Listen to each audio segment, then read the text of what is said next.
could tell that Ozzy was sounding a little rough and kind of just doing that penguin clap, you know, just running around and just looked like a wind-up toy after a while. You know, Ronnie spent, the first 10, 15 years of his career putting on a suit, looking for the hit song. This is something he'd left behind many years ago and believed that the unique selling point of Rainbow had nothing to do with Since You've Been Gone, Baby. It got very tense, and so Ronnie was actually fired.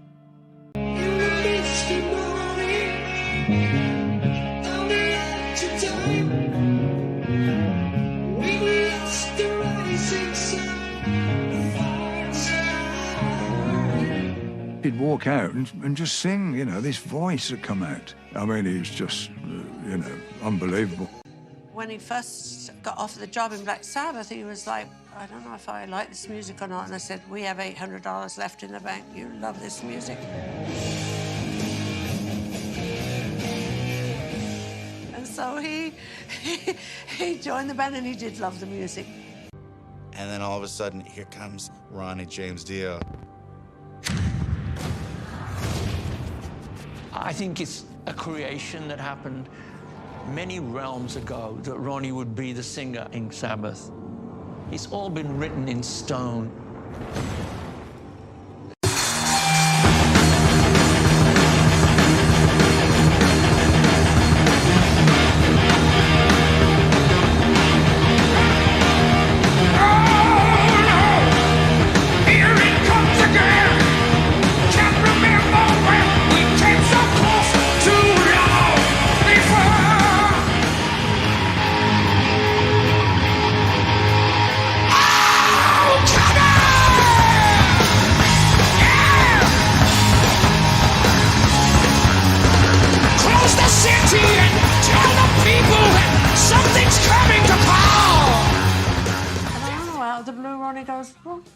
Maybe we should just write a couple of songs.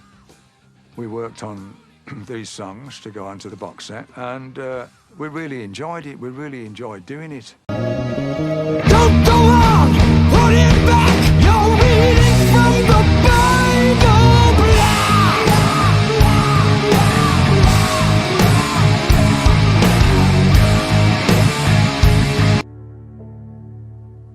Yeah, it's on the last, we didn't know it was the last tour at the time, Heaven and Hell. Before he was going on stage, he'd be like doubled up some nights. Terrible pain in his stomach. We're going, come on, Ronnie, go and see a doctor. He's going, no, it'll pass, it'll pass. And he'd go on, and as if nothing was going on when he got on stage, he was just the usual runner. He wouldn't let it interfere with him. And then he'd come off and he'd be doubled up in pain.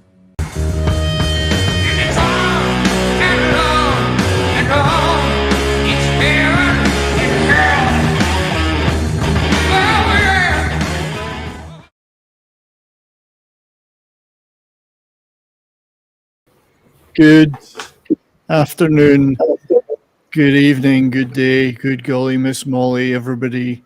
I've actually a bit emotional. I know, right? I felt that.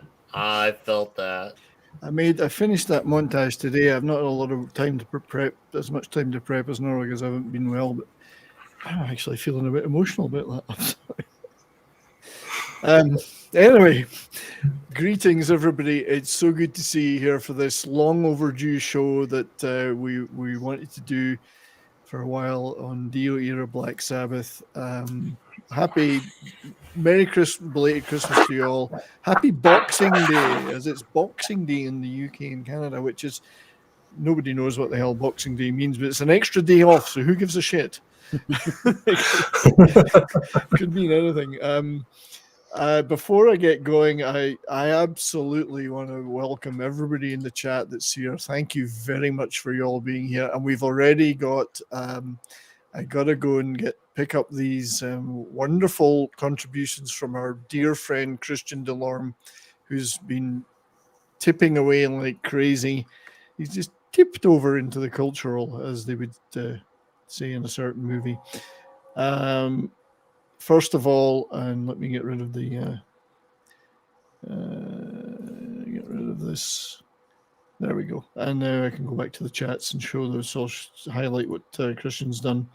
So first of all, Christian, so Joie Noël, bonne année, Christian. He tipped $20. It's Boxing Day, but we are not streaming. But Brian, I'm keeping the Scottish spirit alive, having a drink of Macallan. Cheers, buddy. Well, you and I are not streaming today, sir, but we will be streaming again soon. Christian's joined me in a few of our special one-off shows for some of the artists that perhaps are less acceptable to my metallic friends here. Christian is a good dude, though, and I'm sending him something Thursday. I can't wait to ship it to him. He's a great guy. And so that was a 20. Dude. He is a brilliant, awesome guy. It's a privilege to know him. And he's also sent a second one, which is for $10 this time. Christian Delorme tipped $10. Hey, mofos. I don't know who he's talking about. You're on the big screen. Fuck the Bruins. A sentiment we can I guess all we'll see about that tomorrow night there, huh? A sentiment we can all get behind, other than maybe one person. And he wasn't just done there, because this is his entire Social Security budget for one year. I'm just kidding, Christian. It's not called Social Security in Quebec anyway. It's Sécurité Sociale. But and for $1, Christian tipped, and a special shout out to my buddy Vince Vomack. And indeed, Vince is all our buddies and he's a wonderful guy, and he's been in the chats so often. He's a great guy. Vince is actually, he is correct in saying he's got to leave. No, he isn't. That's the wrong one. His Christian countries today is St. Stephen's Day. So I didn't know that, but maybe he was a fan of professional boxing. I don't know. Sentinel was joining us, but unfortunately he's having some technical problems. I'm sorry to see that, buddy, because I had a very, very special video clip picked out for you, which I'm going to show anyway. This was for the Sentinel.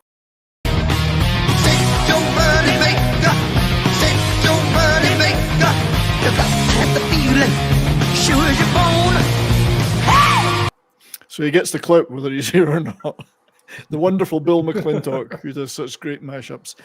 To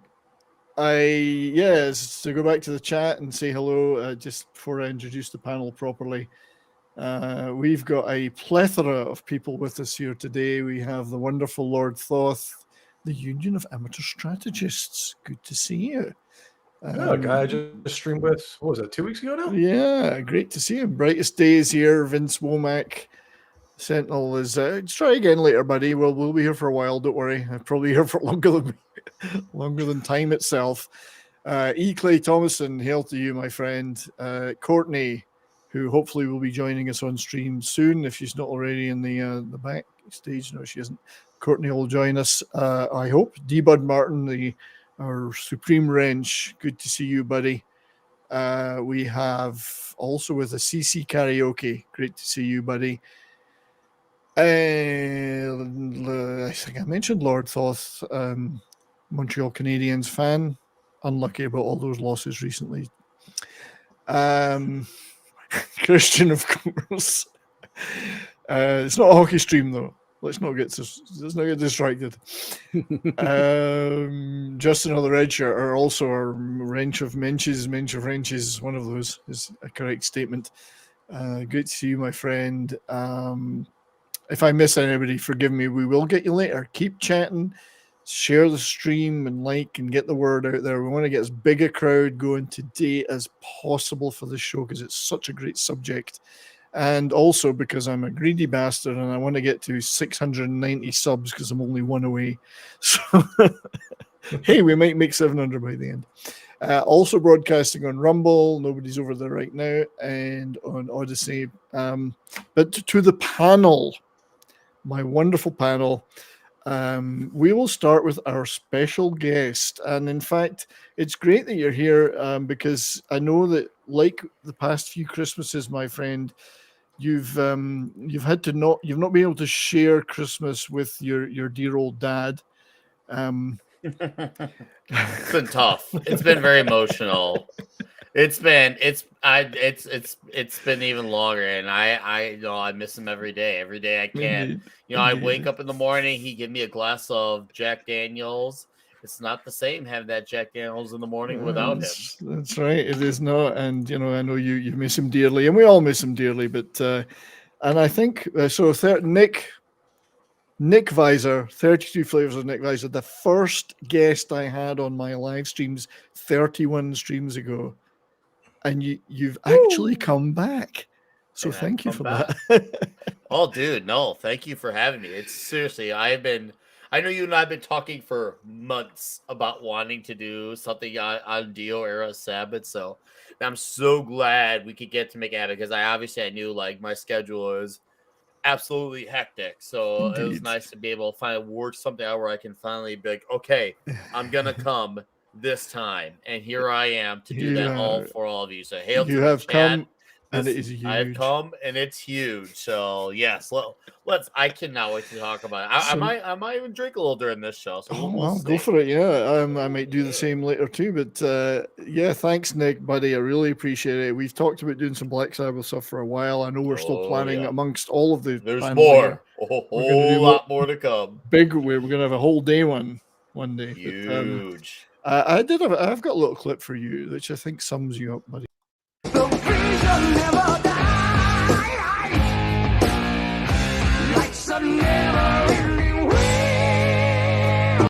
One of those guys looks like you, and I'm not sure which one it is. But anyone, yeah, please go sub to Nick. I'm sure you all know who he is, but if you haven't subbed, go sub. And certainly Toxic Tuesdays. Oh yes. Yes. What a show. Dude, we have got something truly special with Toxic Tuesday. It's because of guys like you, Backdoor Geary, Tom, Dustin, Mark, Red Shirt. We've got something that whole unit. We have really got something there. It's wonderful. What are we doing tomorrow night? I can't remember. We'll be figuring that out shortly. All right, well, you can tell us by then. Like huge shortly. Cool. So Imperatus, my awesomely good, wonderful friend. So I guess how did you celebrate Christmas, my friend? Did you slaughter a few goats or what was No, nothing of the sort. You didn't Come on go to now, church? I'm a mild-mannered heretic. Well, thank you for being here, buddy. I want you. I'm sure you'll know this clip and this band very well.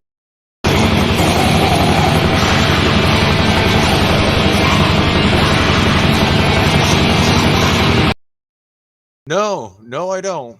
No, well, I've forgotten who they are too now. So. I tend to avoid bad black belt. I just thought that's what you were doing at Christmas. I thought it was you. when I No, first I saw was it. spending the day doing nothing because it was a day off. Some Norwegian band, obviously. I have no idea who they are. The Satan. Gotta love the something. tiki torch effect. It's the Satan something or others. But anyway, I'm surprised you don't know that one because even I've seen that one. I still can't remember who they are. But so thanks for being here, buddy. Appreciate it very much. Oh, yeah. John Das Wolfen, my friend, how are you? I'm doing great. How was your day yesterday? Oh well, we had the family doing the family thing with my sisters. So Santa was good to the kids. So Santa usually is. My grandchildren were going mental. I think they've not recovered yet. So, but I've got a little clip for you. It's more sci-fi oriented, but it still rocks. Let's rock! Oh, it froze. That's a shame. That ruined that one. I just loved Vasquez's "Let's Rock." Yep. So By the way, 70s, I'm not hearing any audio on any of the videos. You're not? No. Oh, that's a shame because I am. Is anybody else hearing any audio or not? I heard all the audio just fine. I heard all of it. Yeah. It cuts off, and as soon as it comes back to this, I can hear something actually click on. Yeah, I think it's because you're deaf from decades of oral abuse. Yeah, maybe. Oral abuse of being the whichever spelling of that you wish to. Yeah, I figured as much. I did, and last but very much not least, certainly before other guests join us later, as I'm sure they will, our very dear friend Pope Metallica.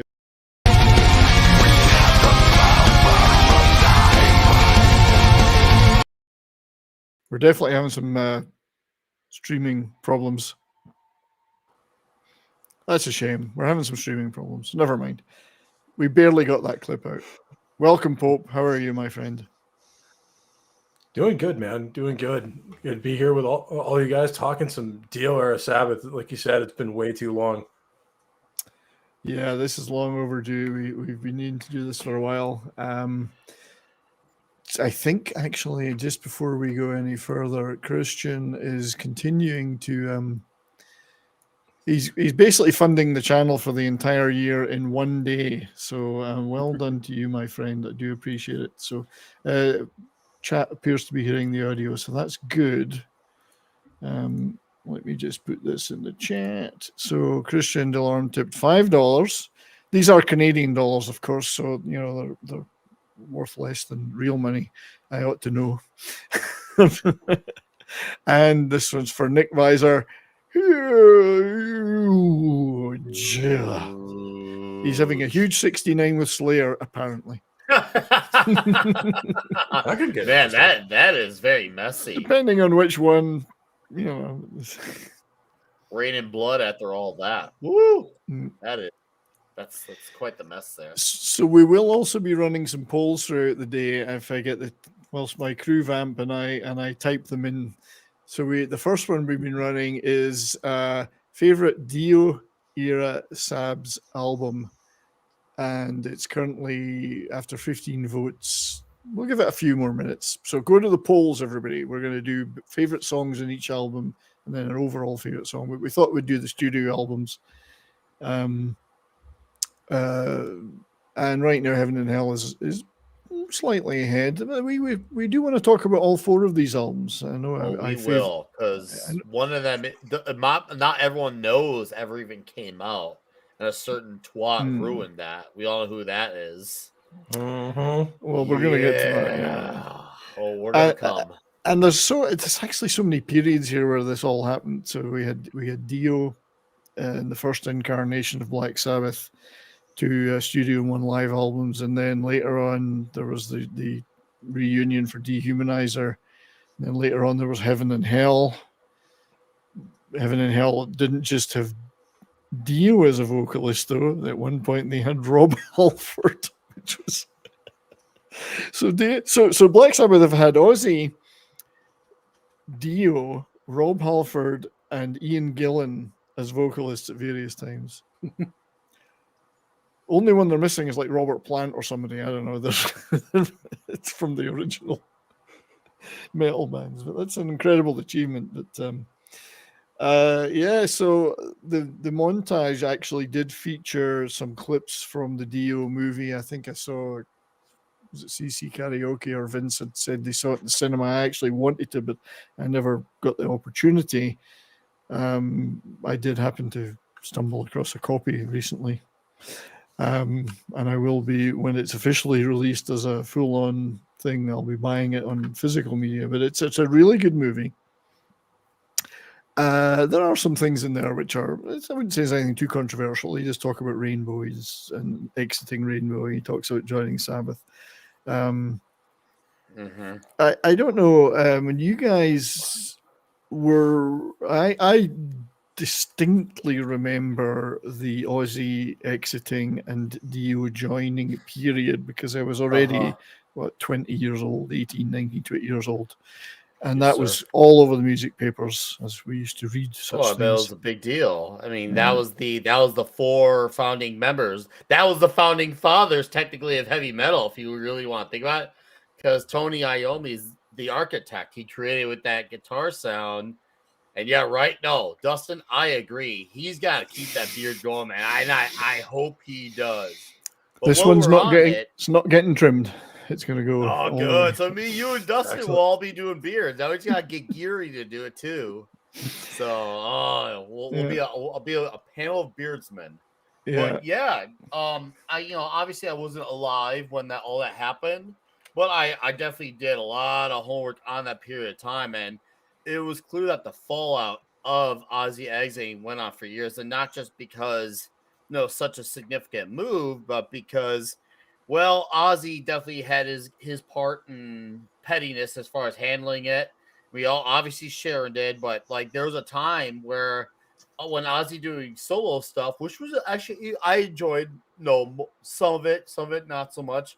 But aside from how I feel, there was a time where he was doing a little stage show, and he had a midget type of guy on stage, and that was supposed to be a knock and dig on Mr. Ronnie James Dio. Well, you even called him Ronnie.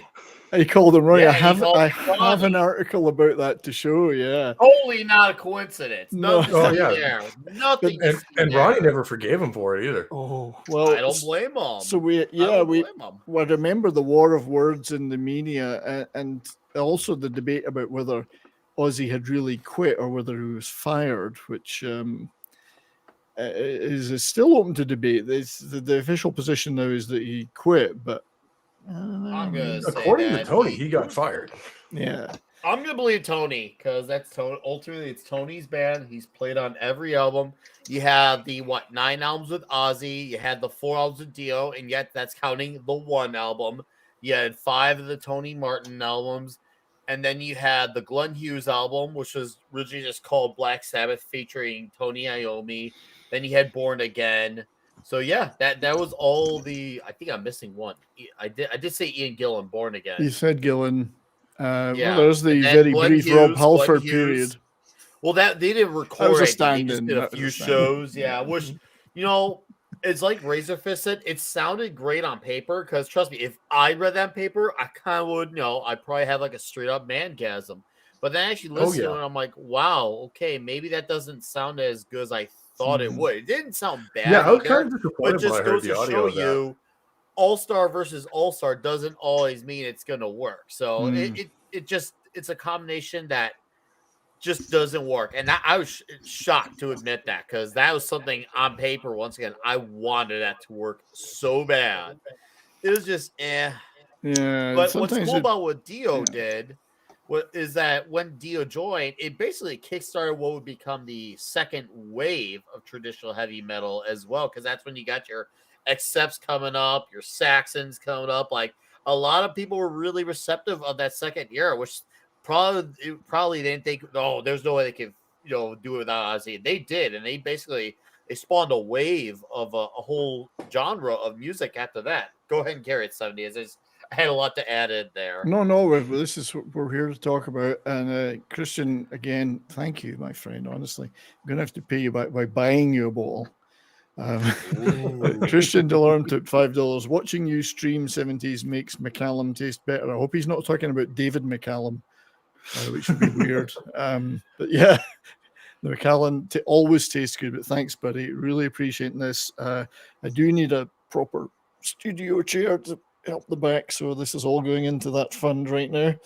All right, guys. Everyone who sends in $1 or more, it inches our way to having a proper chair like mine.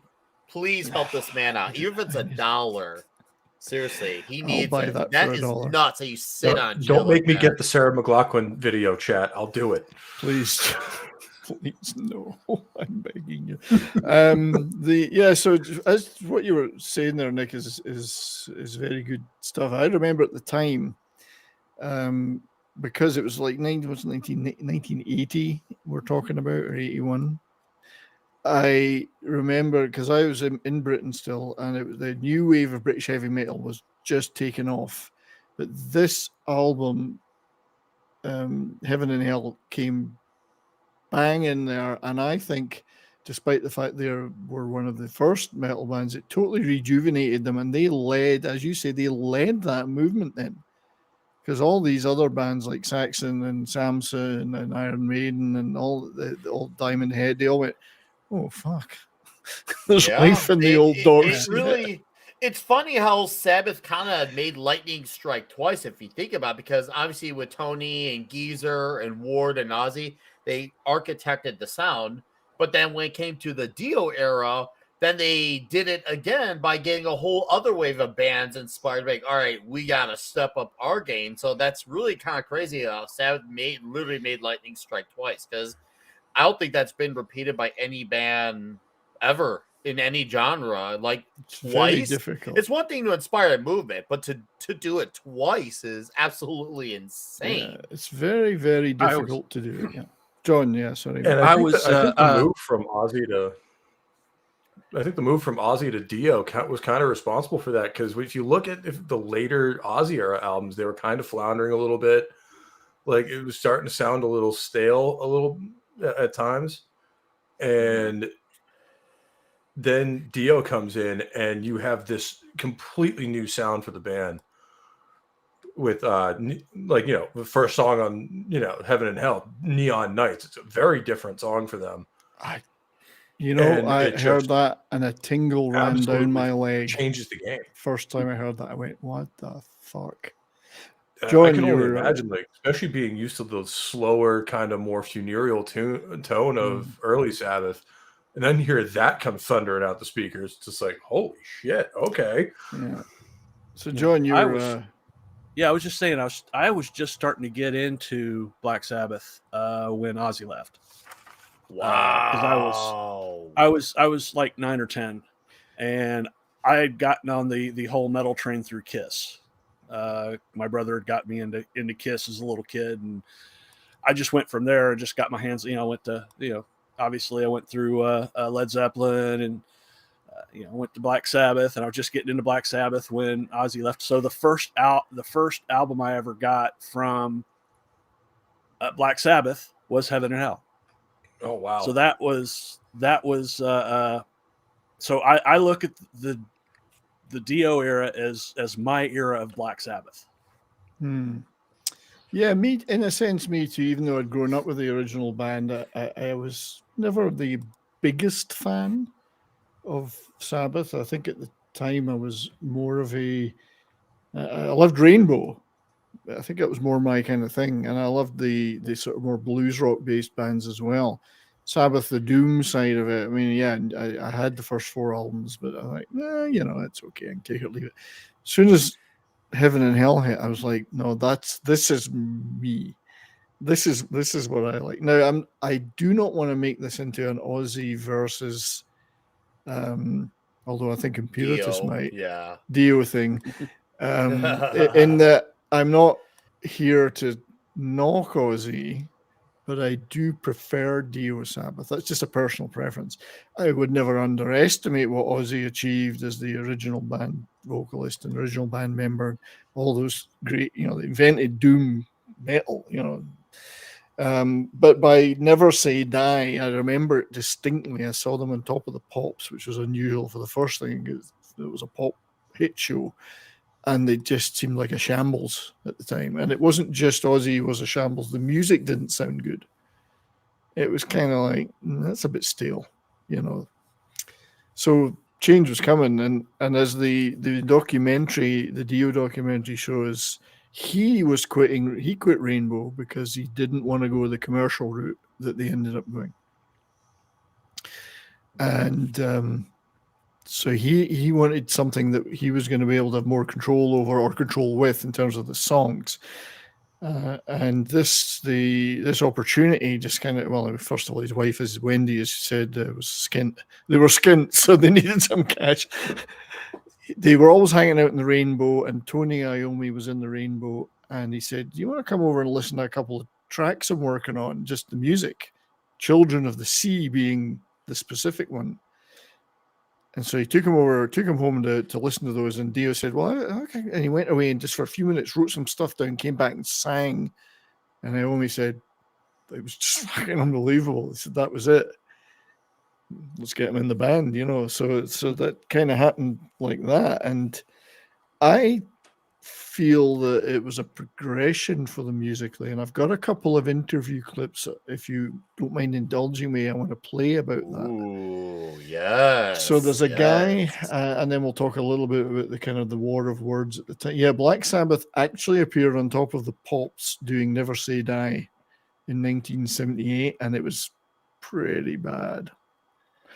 Especially as they couldn't even, Ozzy was so bad at that point, and it's drinking drugs. I mean, a lot of that's drinking. He couldn't even lip sync. It was that bad. He was out of tune lip syncing. So it was that bad. But yeah, I'm going to try and play, if you guys don't mind bearing with me, a couple of video clips from a guy. He's only got one video up on YouTube, but his name is Jay Johns. and apparently he was a DJ on a university town metal show, small radio station, and he got the opportunity to interview Ozzy and then Dio, and this was at the height of the War of Words, just after Dio had joined. So bear with me while I figure out how to do this shit. So this is Ozzy on Leaving Sabbath. And what I want to do here is play a little outtake of an interview I did with Ozzy. If you just want to throw those headphones on there for a second so you can hear this. I just want to get your comment. We're still holding on to the dead dream. It's dead. Sabbath are dead now. It's not that I don't like what they're doing. I mean, there's great music what they're doing, but it ain't Black Sabbath. It's not Black Sabbath. It's a new band. It's a different band. It doesn't sound remotely like Sabbath apart from Tony Iommi's thundering riffs. But actually, it's only till I left that I realised how much of a part of Sabbath I was, you know. Any of the guys... You take 4 guys that have been together for as long as Sabbath were, and you try and perhaps you would go away with a bass player or a drummer. But Tony and Iommi had his distinctive sound, and I had my own sound and my own style of singing. And that combination was Black Sabbath. Yeah, so he's saying here it's not Black Sabbath to him; it's a different band. But Ozzy, Dio's response I find is quite interesting. And just before I get to that, sorry, Christian has again tipped $2. Here's for the lower back chair pad, huge, and fuck the Bruins. Thank you guys for supporting 70s. Seriously, he definitely deserves it. He's paid the dues and then some. You're too nice. But thank you anyway. And another one of our great supporters of the channel is the wonderful E. Clay Thomason. E. Clay was tipped $20.05. I've got your back, in brackets, no homo. I'm disappointed it's no homo when it should be full homo, right? Full homo, a bit of gay, nothing wrong with that. GHEY game. We're good with that. Right. Well, I know. We're probably Toxic Tuesday. We're experts in that. We're homies, homeboys, homos together. So we're good. So here's the response to this from Dio, and I'm not going to play all of it because he starts to get a bit personal halfway through, and I think we don't want to get too downer. We're here to celebrate Sabbath, not to. Yes. But this is, and he actually agrees with Ozzy. Well, I think he's right.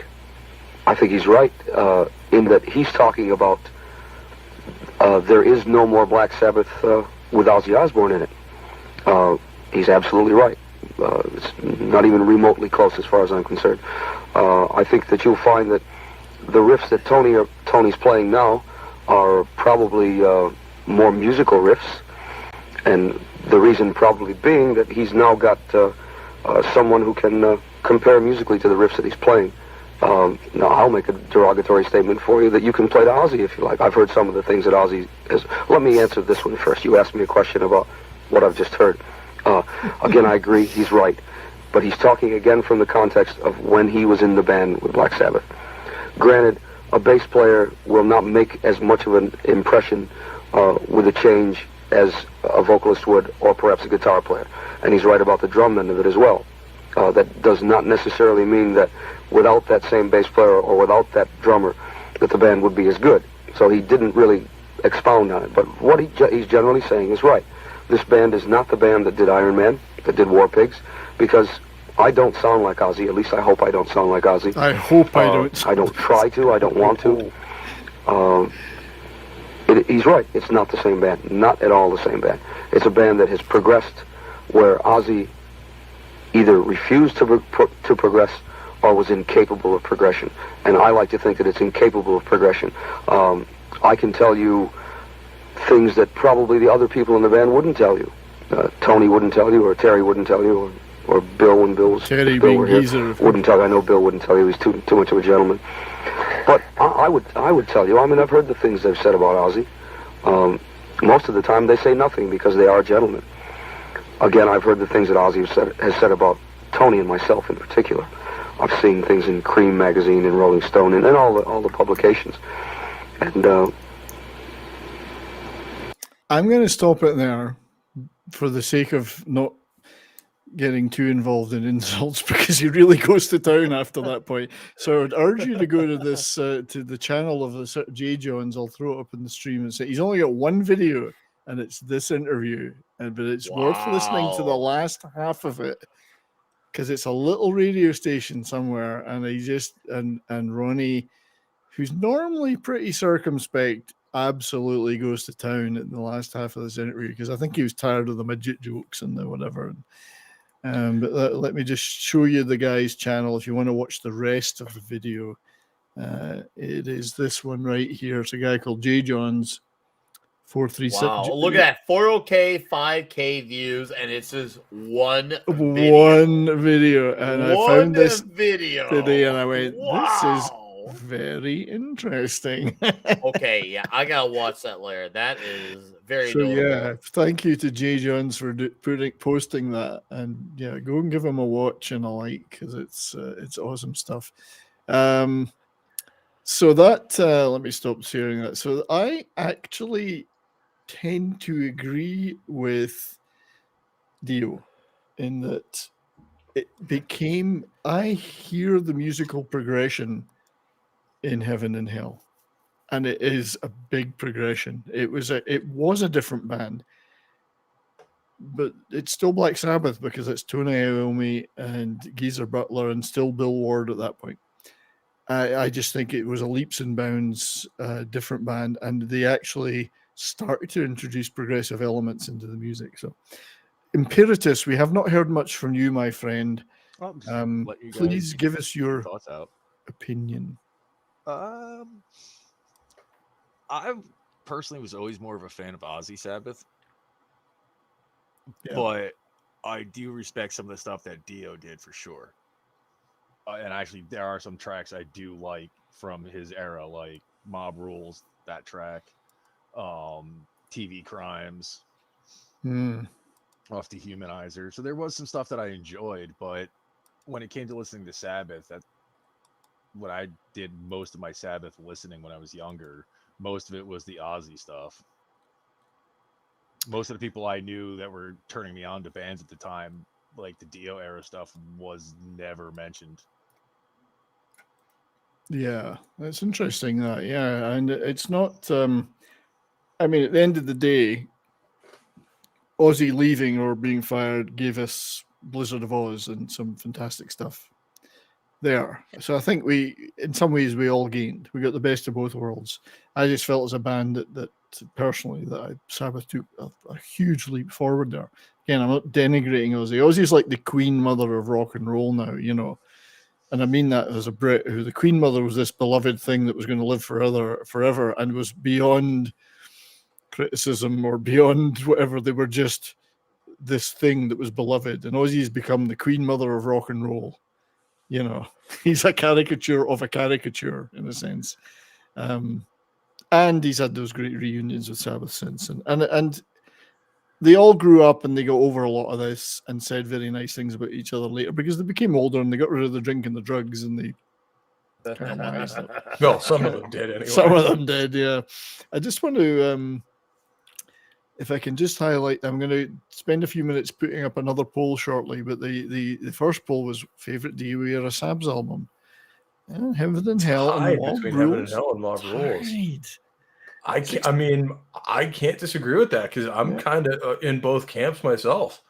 Like I listened to both of them this morning. I'm like, I can't tell which one of these is better because they both have their really high points. It's like it was a double album almost, Yeah, it does sound like it was either written or kind of written back to back and they were in the same headspace that they were for both albums. I think so. And although Ronnie did say that in Mob Rules, they made a conscious effort to kind of copy a couple of songs that would be a bit like.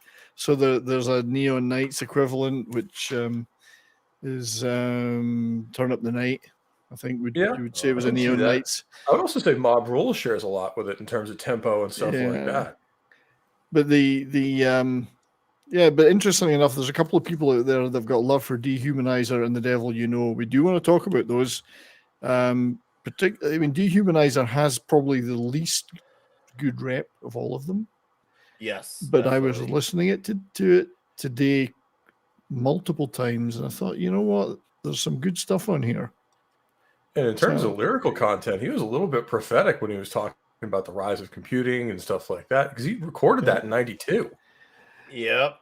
yeah, There's well, indeed, and I think we will get to that. But yeah, sorry, Nick. Interrupted no, you. no. I think the thing is with Dehumanizer. I think that's a very underrated album. I don't think it's as good as the preceding two, and I actually don't think it's as good even as The Devil You Know, which is a Black Sabbath album. It totally is. Don't try to dispute. Absolutely, it is. Yes. Absolutely is.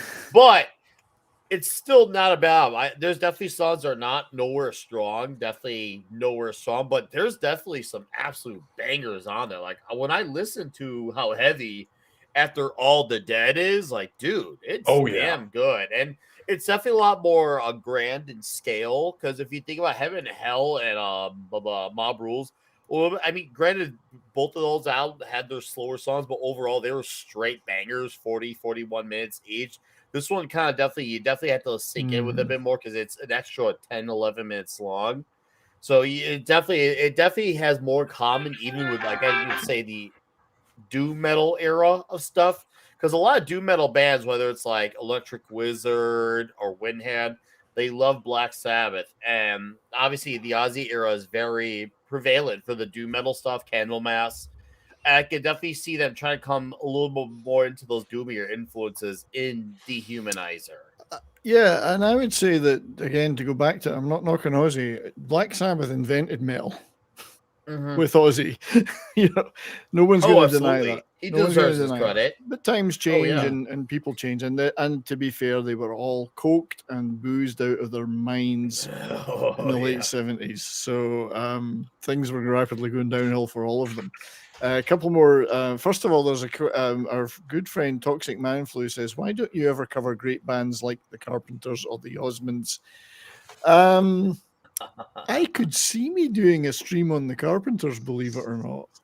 we've talked about him on the show before. I think. Yeah, we have. I actually am a sneaky admirer of some of the Carpenters' material. From a pop perspective, the Osmonds may be a step too far. Crazy Horses, I don't know, that was okay. But yeah, that's, I think, would be taking things a little too far. I think that's more your speed, Toxic. I think you like those young boys in jumpsuits. That's what it is.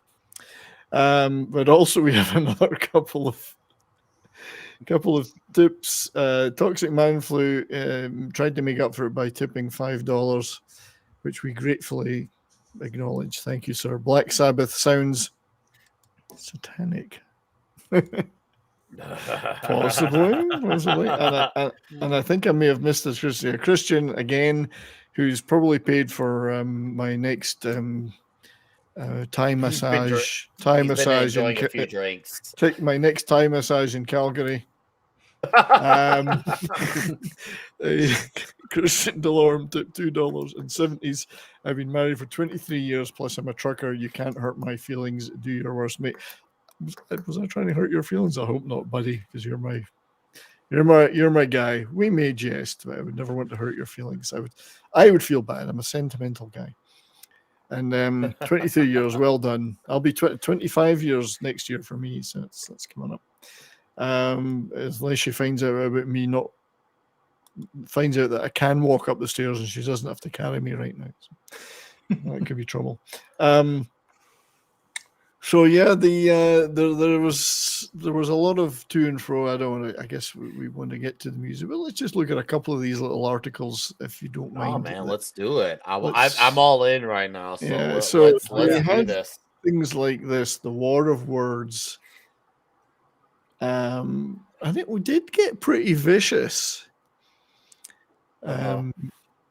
So Ozzy Osbourne responding to statements made by Tony Iommi about Ozzy's inability to remember lyrics during live performances.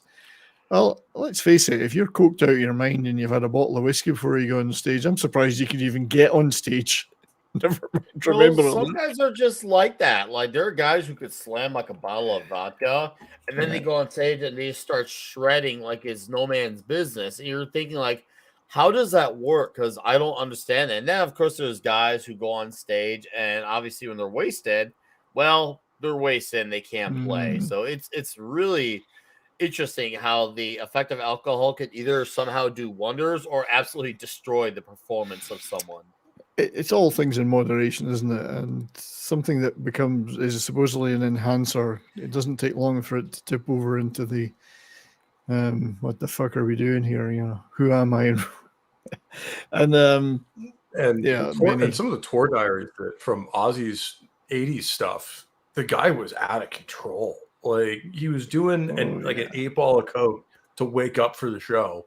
Yeah. Would go on, do the show, and then shoot up heroin to go to sleep. And he did that for like 3 years. It's just like I don't understand how you can function like that. Just fuck your body up, yeah. And I mean, he was nothing on Keith Moon, but what the hell? He was a professional. Ozzy was an amateur. Keith was a professional. Yeah. But yeah, they did reconcile in the end, and as they got older and wiser and said nicer things about Hero. But so Ozzy's shaved head period in '82, I remember that. And then he went from shaved head to cat dragged through the hedge backwards period. And then the death at Randy Rhoads. There was a lot of stress in these guys. But yeah, these assholes, they wait 15 fucking years to do a live album. They do one at the exact time I do mine. See, Paranoid or what? They're still using some of my songs, Paranoid and Iron Man. And the live versions of those are okay, but clearly Ozzy isn't Dio and Dio isn't Ozzy when they sing those. Here's my complaint though with that is I genuinely would love to see Ozzy sing those other songs, and like the fact that we had seen Dio sing those old songs, and to me it's just like to me it's just that's a matter of ego. Like if you can't play your replacement songs, then to me you just lack conviction in your performance, because you got to remember, like Joey Belladonna, who was not the original singer of Anthrax, it was Neil Turbin who sang on Fistful Full of Metal. He then replaced him. Not only did he sing all the songs that Neil Turbin originally sang on, but obviously he went on to create a whole legacy with Anthrax, Called Namash and Persistence of Time, all that stuff. And then John Bush replaced him, and John Bush did all of their stuff, and he was from our band called Armored Saint. And then Belladonna replaced him again, and Belladonna sang a few of the Bush songs, while still singing his own songs and still covering the original Neil Turbin song. So, and to me, it's like, I feel like there's a good confidence in the vocalist if you could sing the other guy's songs, whether it works in their style or in your own style, but still in the timing. Ozzy should have shown what he really was worth. And as much as I love his stuff with Black Sabbath, I do feel rubbed the wrong way when he will not sing someone else's song. To me, it just screams a lack of confidence. Well, and he says, that's just rubbish. I'm bigger than Sabbath ever was. It's rather sad they still have to live off songs that are 10 years old. It's a fucking joke they don't have more confidence in their newer material. I dispute that. But yeah, I do Iron Man too, but that's my song. People demand I do it. I imagine Sabbath still does it because they don't feel their new songs hold up very well. And this is just ego on his part. First of all, those aren't his songs. They were written by Tony and Geezer. Geezer, yeah. Those comments ring hollow because the dominate. And second of all, the Dio era stuff people still want. Even when Dio was doing it with Dio 5 years later. Well, and Ozzy's set list to this day is all old stuff, whether it's Sabbath or Ozzy solo. So what the fuck is he on? Yeah, and I think it doesn't ring true because Tony and Geezer and Bill Ward had every right to play those songs, and then Vinny they wrote it. Yeah, well, that's right, Geezer Butler, and I wonder how Geezer often felt though about Ronnie coming in and basically taking over a lot of the lyric writing. That's something I've always wondered about. He still seems to be on good terms. It is an adjustment because you have a singer going from a singer in Ozzy who had never written a lyric for the band in his life. It was Tony and Geezer who were writing it all. And then you have Ronnie coming in who is actually part of the writing team, and you do have to adjust to that. Yeah, now I've put another poll up about favourite songs on Heaven and Hell. Unfortunately, it didn't have an option to say none of these, another one, and name it. But if you name it in the chat, we'll keep an eye on that. I just picked the four that I like the most. So hard on Heaven and Hell because every single track is a stone cold classic. But yeah, so this kind of dragged on for a while, the back and forward. The other one, of course, that I wish to show is the we mentioned it earlier that Ozzy's habit of having a dwarf, a personal dwarf. And there's Ozzy in his full glory. But the strange story of Ozzy Osbourne's personal dwarf, John Edward Allen, who had him on stage and did all sorts of stuff with this guy. I don't know if you could do that now, well, unless you were doing Stonehenge, I guess, like Spinal Tap, it would be perfect. He was in The Wizard of Oz. Yeah. Oh, it meant, but you know what it mentions there, actually, I forgot to say this. Sylvester Stallone. Sylvester Stallone was obviously in Death Race 2000, the movie. The woman giving him a massage in that is Wendy Dio, who was an actress. Is it really? Yeah. Didn't know that till I watched the movie. She said, "Oh yeah, I was in that." And you saw her. She's pretty hot blonde in those days, and she's giving Stallone a massage on the table. So that's some trivia for you. Yeah. But yeah, then the during song intervals of live performances on the tour, Ozzy had his roadie dwarf Alan come out and serve him drinks and hand him a towel. Many fans recall that Ozzy would make wisecracks with the crowd, saying things like, "Say hi to Ronnie, he lives in a little hole." And then I think some of those cracks and comments are why you say they made up later in life. Yeah. Ozzy and Black Sabbath did.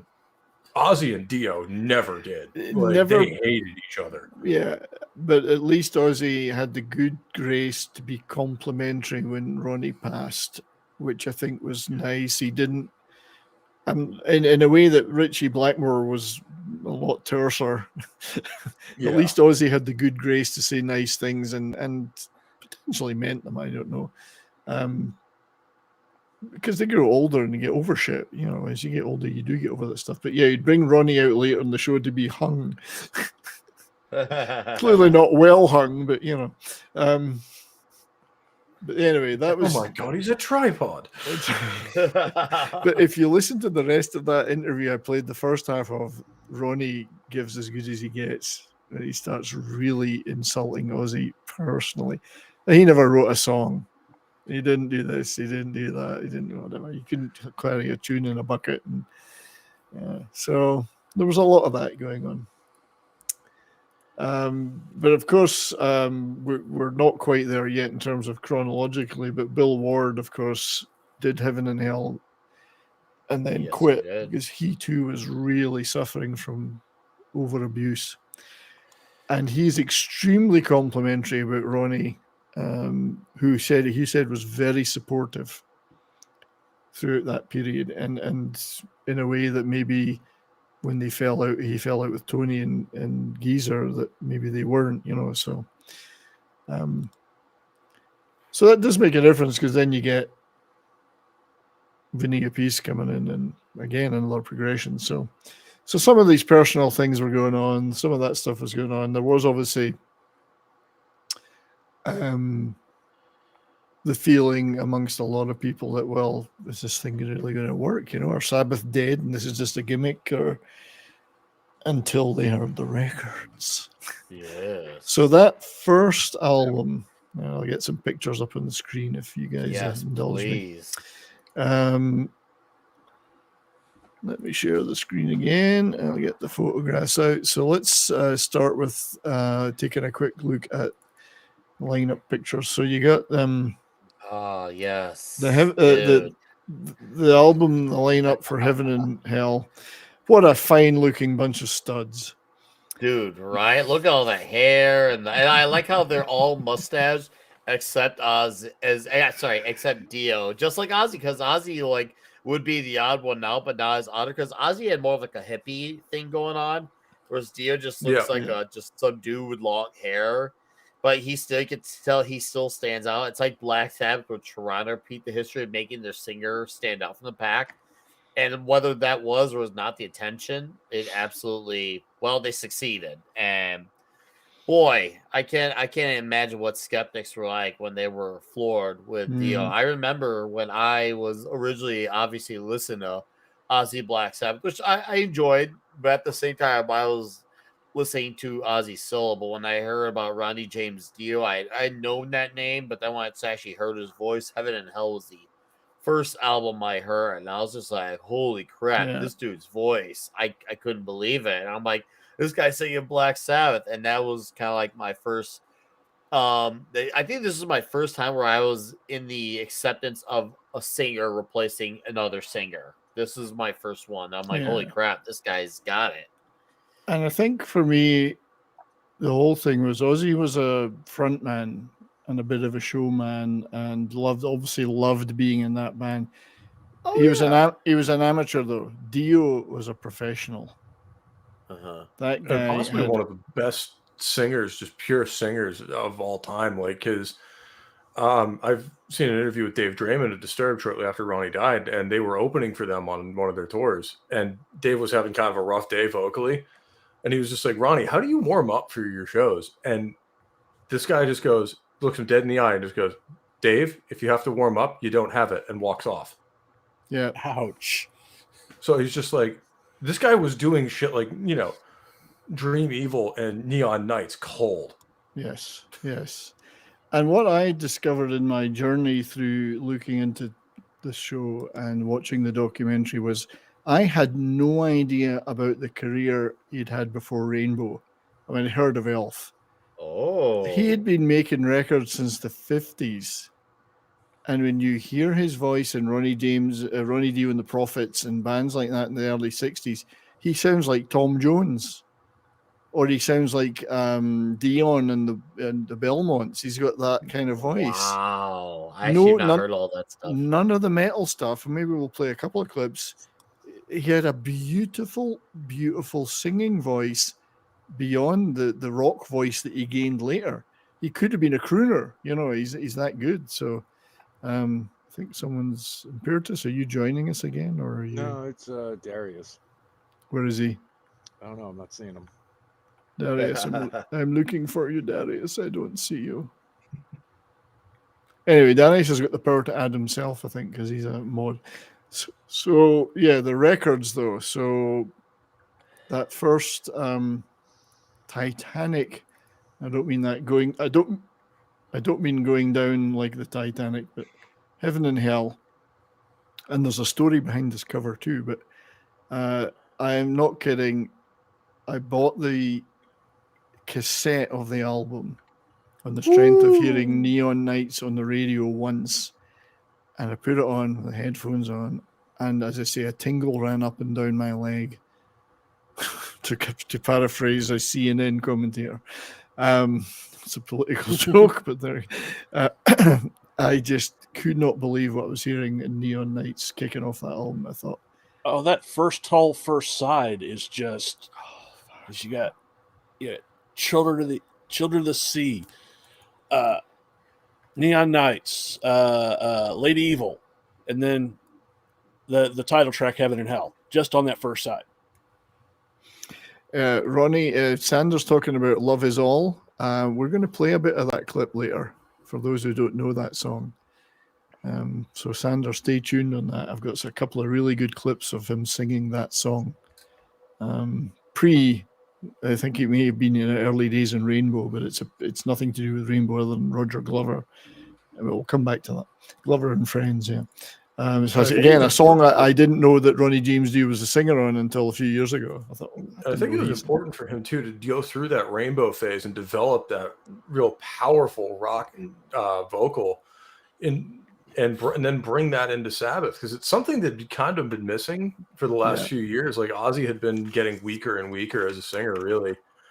And then when you look at stuff like Rainbow Rising, songs like Stargazer and Kill the King. Like, you just have that emotion and power in Ronnie's range. And I think that he brought that into Sabbath with Neon Nights, Heaven and Hell, and all the others. I would hesitate to be definitive, but I think he may well have created the operatic, classically inclined rock metal voice. It's either him or Freddie Mercury, and I don't think either one's really sure which. Well, it's an interesting comparison because I believe on this album, the progressive side of Sabbath began to emerge. more than they'd had. And there are actually Queen influences. There are Led Zeppelin influences. There are Hendrix influences. There are Rush influences on it if you listen to certain tracks. So you listen to Lonely is the Word. There's a phased guitar solo partway through, which is pure Hendrix. It is beautiful. And then there's the sort of symphonic element to it, or it may well be on a keyboard. It's very Led Zeppelin, Kashmir. They're stretching out the band. They've got the vocal, the lyrics to do it, and they're stretching the music to match it. Heaven and Hell, the song Heaven and Hell, there is Queen-like guitar playing on that. And I know Brian May and Tony Iommi are big friends, have been for many years. Children of the Sea starts like a Rush song. Yeah. Yeah, I can see that. Yeah. Yep. I can definitely see the correlation there. Now I think of it in my head. I can absolutely now. I'm probably not gonna be able to unhear it now. I'd never thought about it until the last couple of weeks prepping for this. Really listening to them, I thought, you know what? Children of the Sea, that acoustic start, slow picking, that sounds like the Trees. Now, I'm not suggesting plagiarism at all. I'm saying Dio being in the band gave them the chance to stretch out. And You know what's funny about that? Looking for something to do that. Hey, with. sorry, Darius, my friend. Welcome to Hey, the show. Merry Christmas. Merry Christmas to you. Hey, I Jared. do. We cannot allow you to come into the show without your traditional greeting. Take him to Detroit. No! No, not Detroit! No! No, please! Anything but that! No!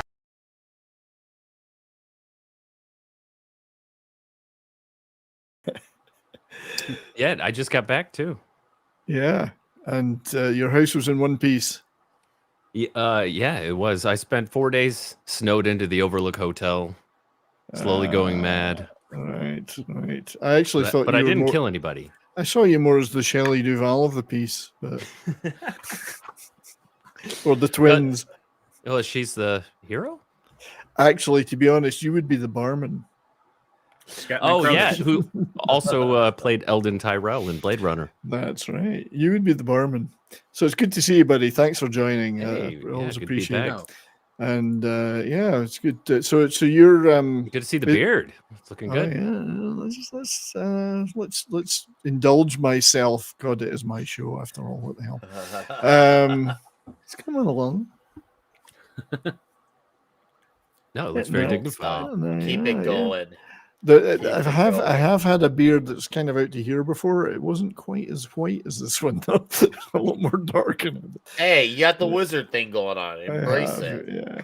Hey, So Darius, what is your experience or level of comfort with this era that we're talking about of early Dio Sabbath? Oh, well, I love Dio, and I particularly love his first two albums with Black Sabbath. And I'll tell you, the first time I heard it, I was already familiar with Dio, because I'm just a wee lad. And I was like, whoa, what is it? What, this is Dio? Oh, my God, this is amazing. This is the best Dio song I've ever heard. And it turned out to be Black Sabbath, of course. And, and I was a bit confused. I'm like, wait, what? But that's Dio, because I didn't know yet. And I was very impressed. And as much as I do love the first 5 albums by Black Sabbath, I do really, really love the first 2 with Dio. The others I find they're not as consistently great from beginning to end, but they do have some great tracks on them. Yeah. And I saw them at the time Black Sabbath had reunited with Ozzy. So when they toured, it was Heaven and Hell. It was as Heaven and Hell. Yeah. And it was Thank on the you, Metal Sharon. Masters tour. Thanks, Sharon. Yeah. And so it was not that long before we sadly lost Dio, but I got to see him, and I really cherish that memory. Good for you. Yeah, Christian Delorme, our great friend again, has tipped $1. The one last tip. That's what they always say. I'm just going to give you one last tip. Just the tip. That's the tip. Huge 69 Flair and fuck the Bruins. I sense a theme from our resident Senators fan. That must be from I'm sure it Rumble. has nothing to do with the fact that we're facing them tomorrow. Love from Canada. Is it Sens or is it? I'm pretty sure you're a Sens fan. Yeah, he Christian. is. Yeah, not a Habs fan, because that would just be evil. We couldn't tolerate you on the stream. No, we can't. Yeah, so this album really just nailed it for me. I actually think hyperbole. I'm going to be hyperbolous, if that's a word. Ooh, Hyperbolic? herbalist. Hyperbolic. This is not only one of my favorite albums of all time. I think it's one of the greatest rock albums of all time. I wouldn't disagree. Absolutely across the board of any rock list of top 20 albums, this would be in it for me. Wow. Yeah, I could definitely see it in the top 20. Yeah, bold statement. That's a bold statement, Catton.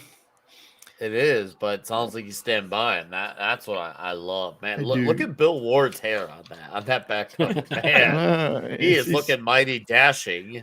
He looks like he could be in a southern rock band, like the band, the band. The band, yeah. As Bill Ward stars as Levon Helm in the band. But yeah, they nailed it here. They stretched out. The lyrics were just phenomenal.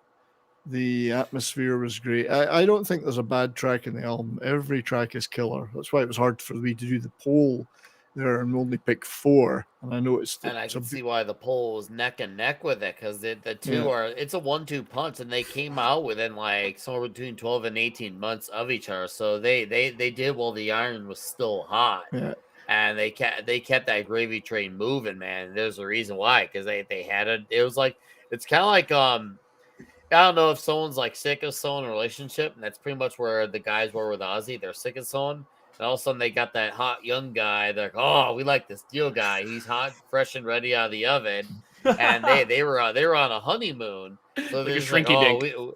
yeah, they're just like, okay, we got this hot younger guy, and we're gonna make good with this one. I'm totally making Rocky 3 levels of gay intentionally, and they just realized they had a newfound love, and they felt hot and ready, and they went for it, and clearly they got it twice with him. And then they're like, okay, maybe this marriage wasn't this quick one night stand wasn't as hot as we thought. And that's when they moved on with like Yeah. the Ian Gillan album, the Glenn Hughes, and then the Tony Martin. But they're like, oh, but maybe we did like you. They're confused. And they went back to Dehumanizer. But yeah, Heaven and Hell, seriously, like the art is that art piece stands out to you. You know right then though that's the Heaven and Hell cover. It's unmistakable Well, cover. I didn't unmistakable riffage. I didn't know this about the cover, but this was actually taken from an old series of performance art, if you want to call it that, photographs, adapted by Lynn Curley. But the Smoking Angels, as they're known, was actually an old set of photographs that were done. This is the original that it's taken from. Lynn, and it took 3 weeks to complete this. These are Christmas pageant angels smoking cigarettes, and then the artwork was done based upon that. So this is an older set of photographs, and then artwork's done on top of it. I think it's just amazing. Not to be confused with Angels with Dirty Faces. Angels with dirty faces. To change, you filthy animal. So that's it's pretty neat. Christmas pageant angels smoking cigarettes. I don't know when it was taken, but it's pretty awesome. And it is an iconic cover, and a truly iconic, I think. You see that cover and you go, I know what that album is. Oh yeah. So yeah, it's a little story about how when it you was talk done. about the musical progression of it, I think that part of that is having the new singer. In that, I think that's the way Tony and Geezer wanted to go, but Ozzy was never quite willing to do it, or as Ronnie said, maybe not able to do it. So when they got the new singer, they were like, okay, let's see how far we can push this musically. And holy shit, we got the result of it. And like you said, there's not a bad track on it. No, I mean, Neon Nights, Children of the Sea, Lady Evil, which I love because it's like more of an old-fashioned, hard-hitting, bluesy rock and roll track. Yep. With that Yeah, it great is. bass lead in. I mean, Geezer Butler was really playing some great stuff on this album. Yeah, the bass on this album is incredible in terms Fucking of some of the riffs awesome. he's pulling off. I mean, you hear it live, he really is fucking blasting it. Heaven and Hell is a brilliant track. Wishing Well, Die Young, Walk Away, Lonely is the Word. I mean, what a track to finish on. Lonely is the Word. Just beautiful track. It's as good as anything. A band like a progressive band like Zeppelin or Pink Floyd would have been lauded for, I think. Brilliant track. So we have 22 votes so far on our favorite songs on Heaven and Hell poll. I will probably, unless anyone's got a last second getting in there to vote, we're going to knock that one on the head. No 3 a.m. bell drop-offs? Well, I've got a box of them here. Yeah, there's a box of them here. Canadian Mule. Somebody's gonna rate the There'll be no votes on what fortification is. on this poll. There's a court case already going, and the extra votes have been counted as legal. So, so let's end that poll. 24 votes. Somebody's. Can we get it to 25? We got 16 people watching. Well, we think 32 Come likes. on, somebody be the tiebreaker. Someone be the tiebreaker. 25. Can we get it to 25 votes? I can't vote on it. I'm not like your standard politician. I'm not allowed to vote on my own shit. You know what? We're going to move on to the mob rule soon, so I'm gonna knock that one on the head at 24 votes, and we will take a look at the results. Let me just cut that out and paste it separately into the chat so I can highlight it. And we're going to take the poll for each album, and we're going to put the songs up against each other from that at the end. Wow. So you guys can keep talking while I'm doing this. Yeah, Neon Nights only with 4%. I figured it would have done a little better. That's interesting because I think that might be my favorite one on the record. I'm bleeding. I voted on Die Young. I was a Die Young guy. Well, okay. I voted Children of the Sea. I thought you said That's you were a my well-hung guy. Sorry, Die John. Young is, to me, Die Young is the freaking anthem. So you That's voted where I'm at so with John picked Children of the Sea. You're Die Young. Pope, what did you say? I can't remember. Neon Nights. Neon Nights. And Darius. I also said Die Young. He also said Die Young. And Imperatus doesn't like any of these because Ozzy's not singing on them. I went with Neon Nights. You know, Neon Nights, yeah. There we go. Your mic's a little low though, Imperatus. If you're able to tweak your mic up a bit, that would be good. Just struggled to hear you there a little bit. I'm old, don't forget, and my ears bleed. My favorite on the album is Lady Evil. Lady Evil. Oh yeah. Like you say, that's just a hard-hitting, like straight-up blues rock track. That's just She's a magical, absolutely mystical woman. infectious every time you hear it. She's a magical, mystical woman. Yeah, and the lyrics were just fucking phenomenal in this album when you listen to them closely. So the poll itself, though, Heaven and Hell, this song, 54%, and I'm not knocking that because that one does have some of, to me, that's the one I think has guitar solos a bit like Queen on it. Like Brian May, some of Brian May's work on maybe like Now I'm Here or something like that. It sounds a little bit like that. And that comes top. Die Young, 25%, and then Children of the Sea and Neon Nights at the bottom of that list. I wish I could have had every track on it, but they only let you have so many. I would always in the past have said Neon Nights because that's the one that just kicked the most ass for me and got it really me into the album. But as the years have gone by, I actually kind of favor Lonely is the Word a bit more now. You know, as the like I say, every track on this album has an argument to be the best one on it. Like, yeah, it's like Screaming for Vengeance for me, where it's just like pick one. Yeah, they're all kick ass. Now I'm going to attempt to see if we'll get away with this. Share just a little bit of, and hopefully I shared the audio here when I did this. We'll probably get absolutely slaughtered, but I just want to play a few seconds of Neon Nights because that opening riff is just fucking killer.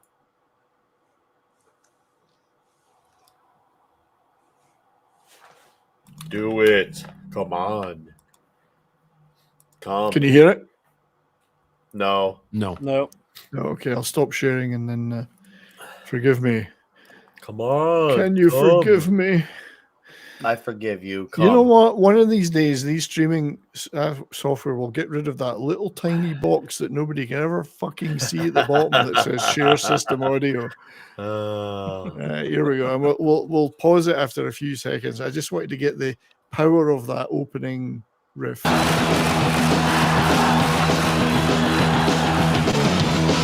And just when the solo kick, the vocal kicks in, one of the most powerful metal tracks ever. The perfect opener.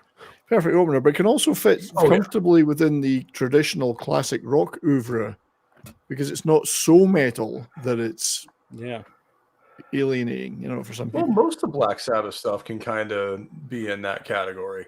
Like whether you're talking most of the stuff off of Paranoid or Sabbath Bloody Sabbath or most of Volume 3, like they could be on the classic rock side of the house if it wasn't for the musical downtuning. Yeah. Yep, and the more up-tempo, straight-ahead riff is a bit reminiscent of Paranoid.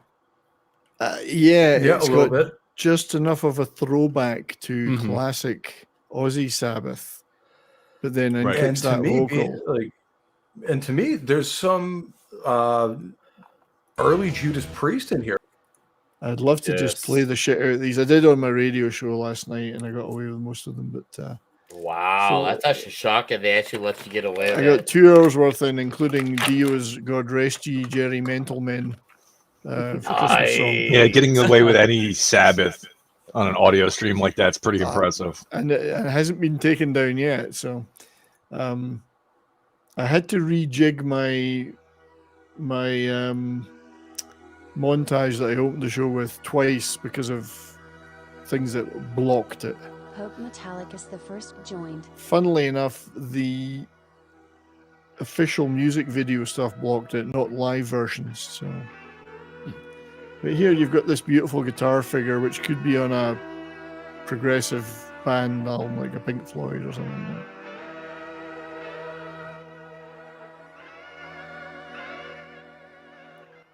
We've not been taken down yet. Well, just the fact that Tommy Iommi can play in this wide range of styles just proves he belongs in the greatest guitarists of all time. Oh yeah, his playing on this and the subsequent albums is phenomenal.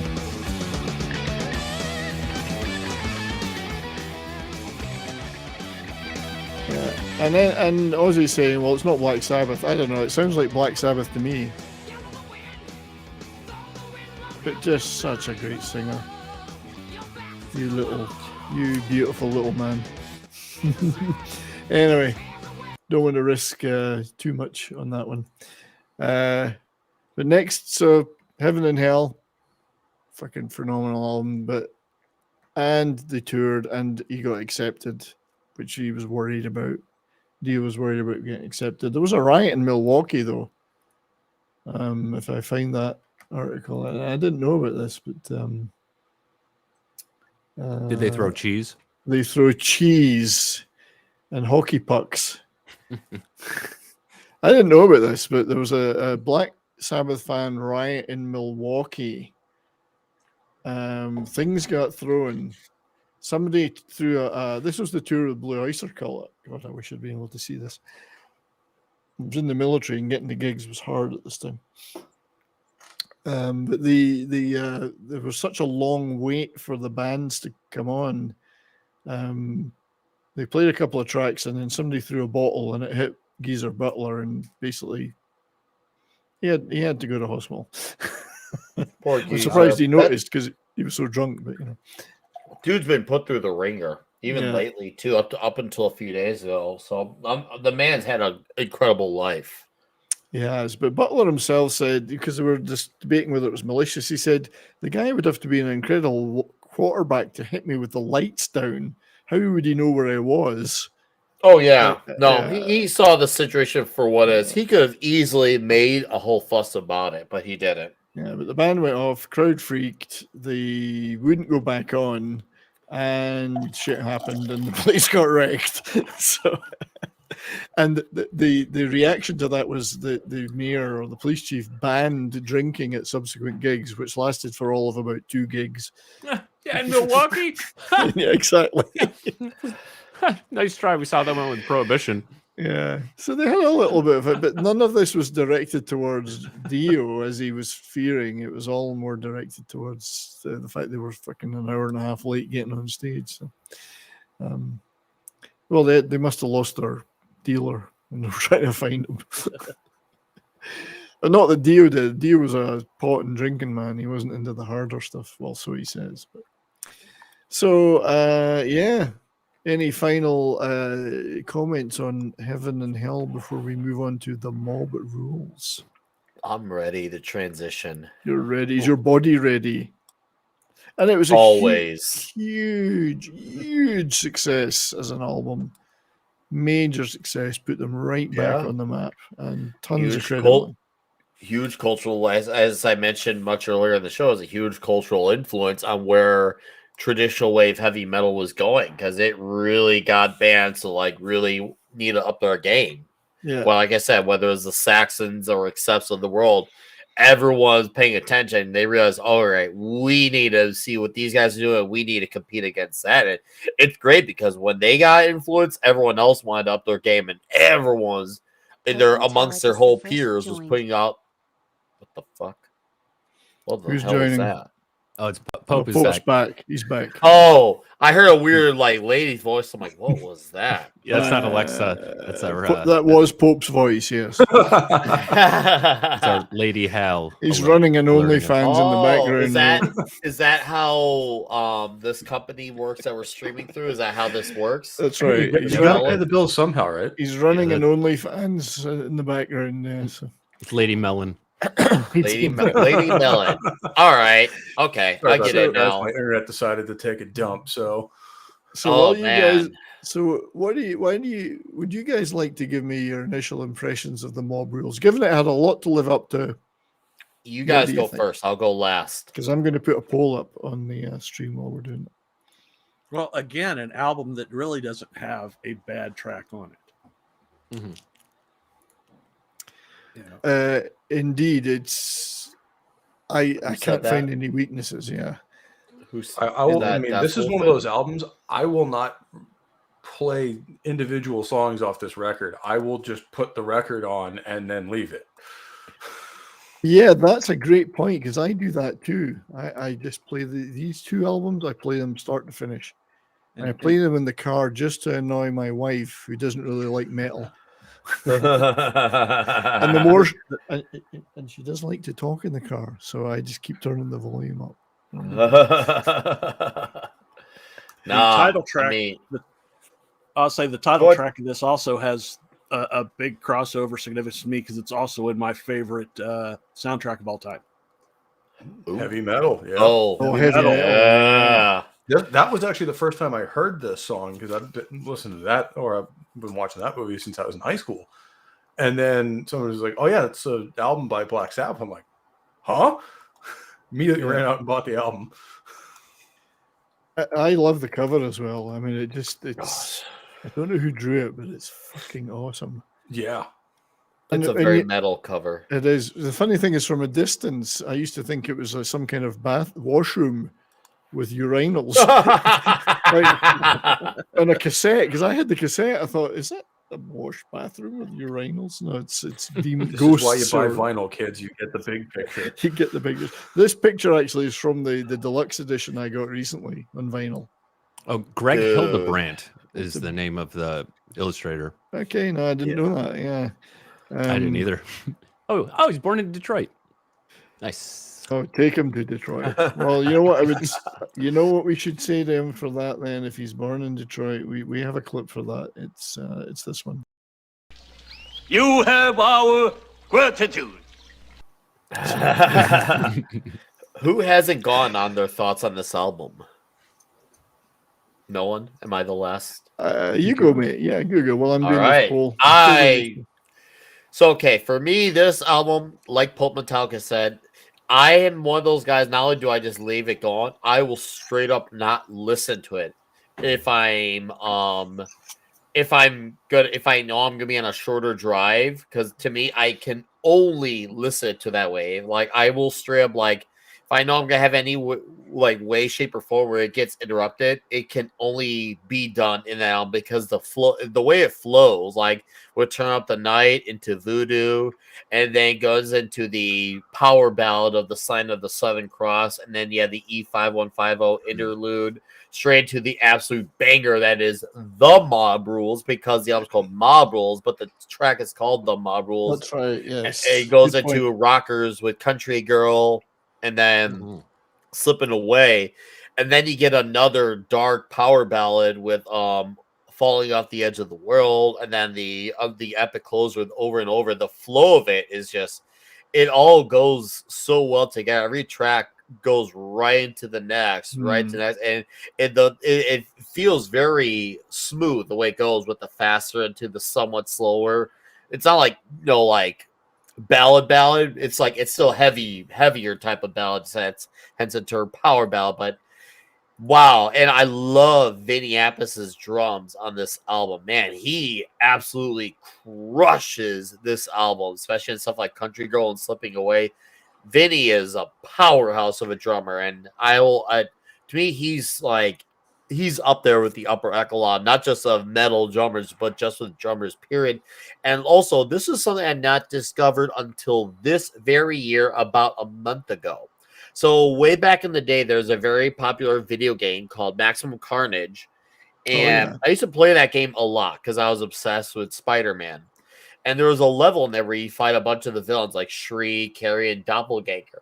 And I remember I used to love the music in that game, and I never really put two and two together of it. To me, it was just the music for the video game. And then until about a month ago, I was playing the game again, and there was a level in there, and it was called The Mob Rules. And I'm thinking to myself, hold up, that level's called The Mob Rules. And then the music in that level started playing.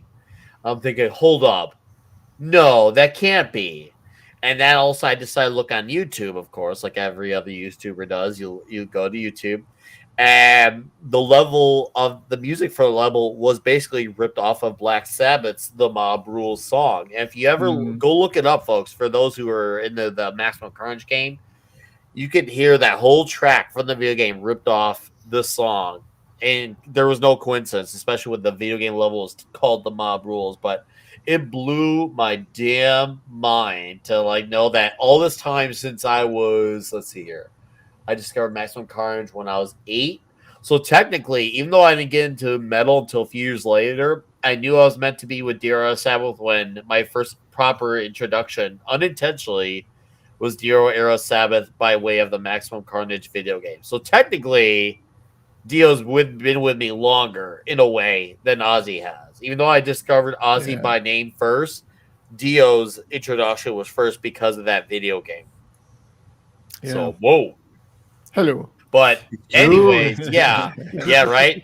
I love it. This album is just absolute perfection. I would actually give this one. I don't give 10s often. It takes a lot for me to give it 10. It's hard for me to even give like a 9, but this gets a straight 10 out of 10.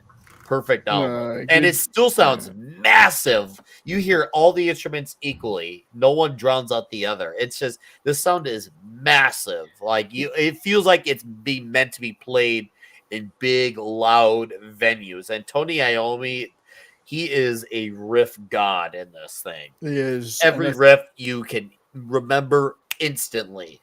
I think actually you mentioned something important there about the sound of these albums, because the sound was updated compared to the last two Sabbath albums. And they're perfectly mixed, perfectly recorded. Like you say, Nick, everything that they're doing, you can hear.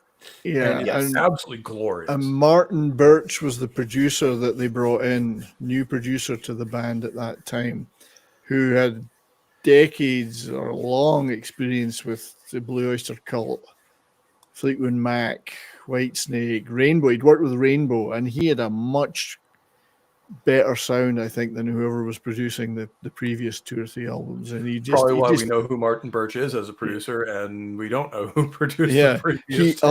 updated that sound so it sounded modern. They sounded like a modern band again, not like a 70s band mired in sludge, you know. So the production made a big difference. That guy just knew what he was doing.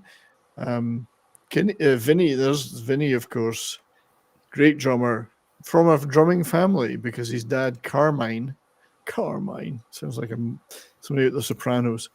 Carmine Apiece was a huge drummer back in the day of Vanilla Fudge, drummed with Rod Stewart. His last name isn't Falcone, is it? Carmine Falcone. Yeah. Yeah. He if you look up Carmine's oeuvre, it's pretty fucking good too, you know. But Vinny's like a chip off the old block. Absolutely brilliant drummer. But yeah, Mob Rules. I think they put the poll up. We'll get to the poll in a minute.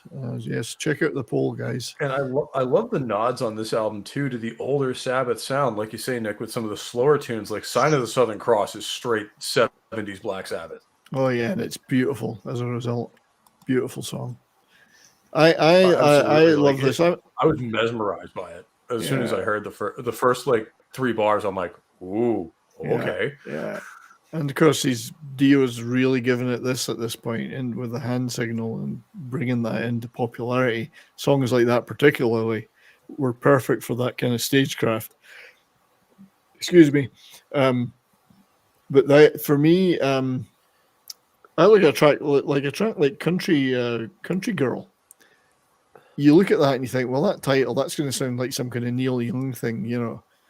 Doesn't it? Rocks like it rocks, man. Are you kidding me? Dude, that was one of the consistent live players when they were touring for this album, even when they were touring under the Heaven and Hell name. Fuck you, Sharon. I need a reason to say that. This song was a constant player in their rotation. Fuck you, Sharon. I will never let that shit go. I'm still resentful about that shit. No, me neither. Fuck you, Sharon. Somebody in the chat said earlier, she's the one who was making the decisions. Well, she's Don Arden's daughter, and Don Arden was one of the original Hardman rock managers who fucked his acts about something rotten. I think he was the guy that held Steve Marriott out of a top floor window in a building when he asked for more money in the Small Faces. He said, all right, come over here. They picked him up and held him out of the window like this because he was a little guy. When they talk about guys who are absolute scumbags in the musical industry, Don Arden is one of the guys they're talking about. Oh, yeah, he was a real nasty piece of shit. Yeah.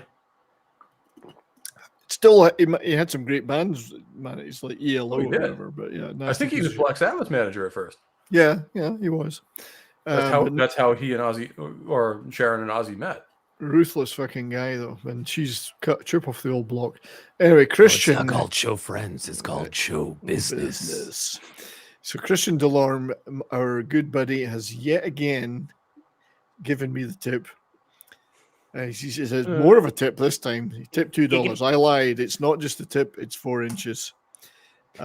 Still double what I'm used to. And Pope and I, Pope and I would be great guests on Bourbon and Boarding. Yes, you would. And Pope can explain to us on how Boston is only good due to French Canadian players. I have some sympathy for that viewpoint, I have to say. So. I don't disagree, actually. I would like to shout going out to school in Vermont. Yeah, it turned into our Canadians are better than your Canadians. That's right. Yeah. Yes, thank you again, Christian. Or as they say in Quebec, gracias. Yes, so tell us about hockey. Well, you got the puck and you shoot the puck and you put the stick on the ice and and then you set up the goal. So we have some great a lot of people have joined the chat and it's super wonderful to see you all here. Your Muslim uncle, great to see you, brother. Hail to you. Shout out to your Muslim uncle. Oh, great guy. Sander Hammerslag, Brian Hepburn. I'm not creative 22 who has subscribed, and I believe that's probably thank you for subscribing. That may well have pushed me over to 690 subscribers. It's very hard to tell as I've got 900 browser windows open right now. 69. I'm up to 692, so the push is on to 700. and I've got 5,000 watch And over hours. half of them you can't share because he'll get banned. That's right, yeah. Canadian Spider-Man, my super wonderful buddy. Great to see you, mate. He's going to have to get his ass to Detroit one of these days. Well, Oh yeah.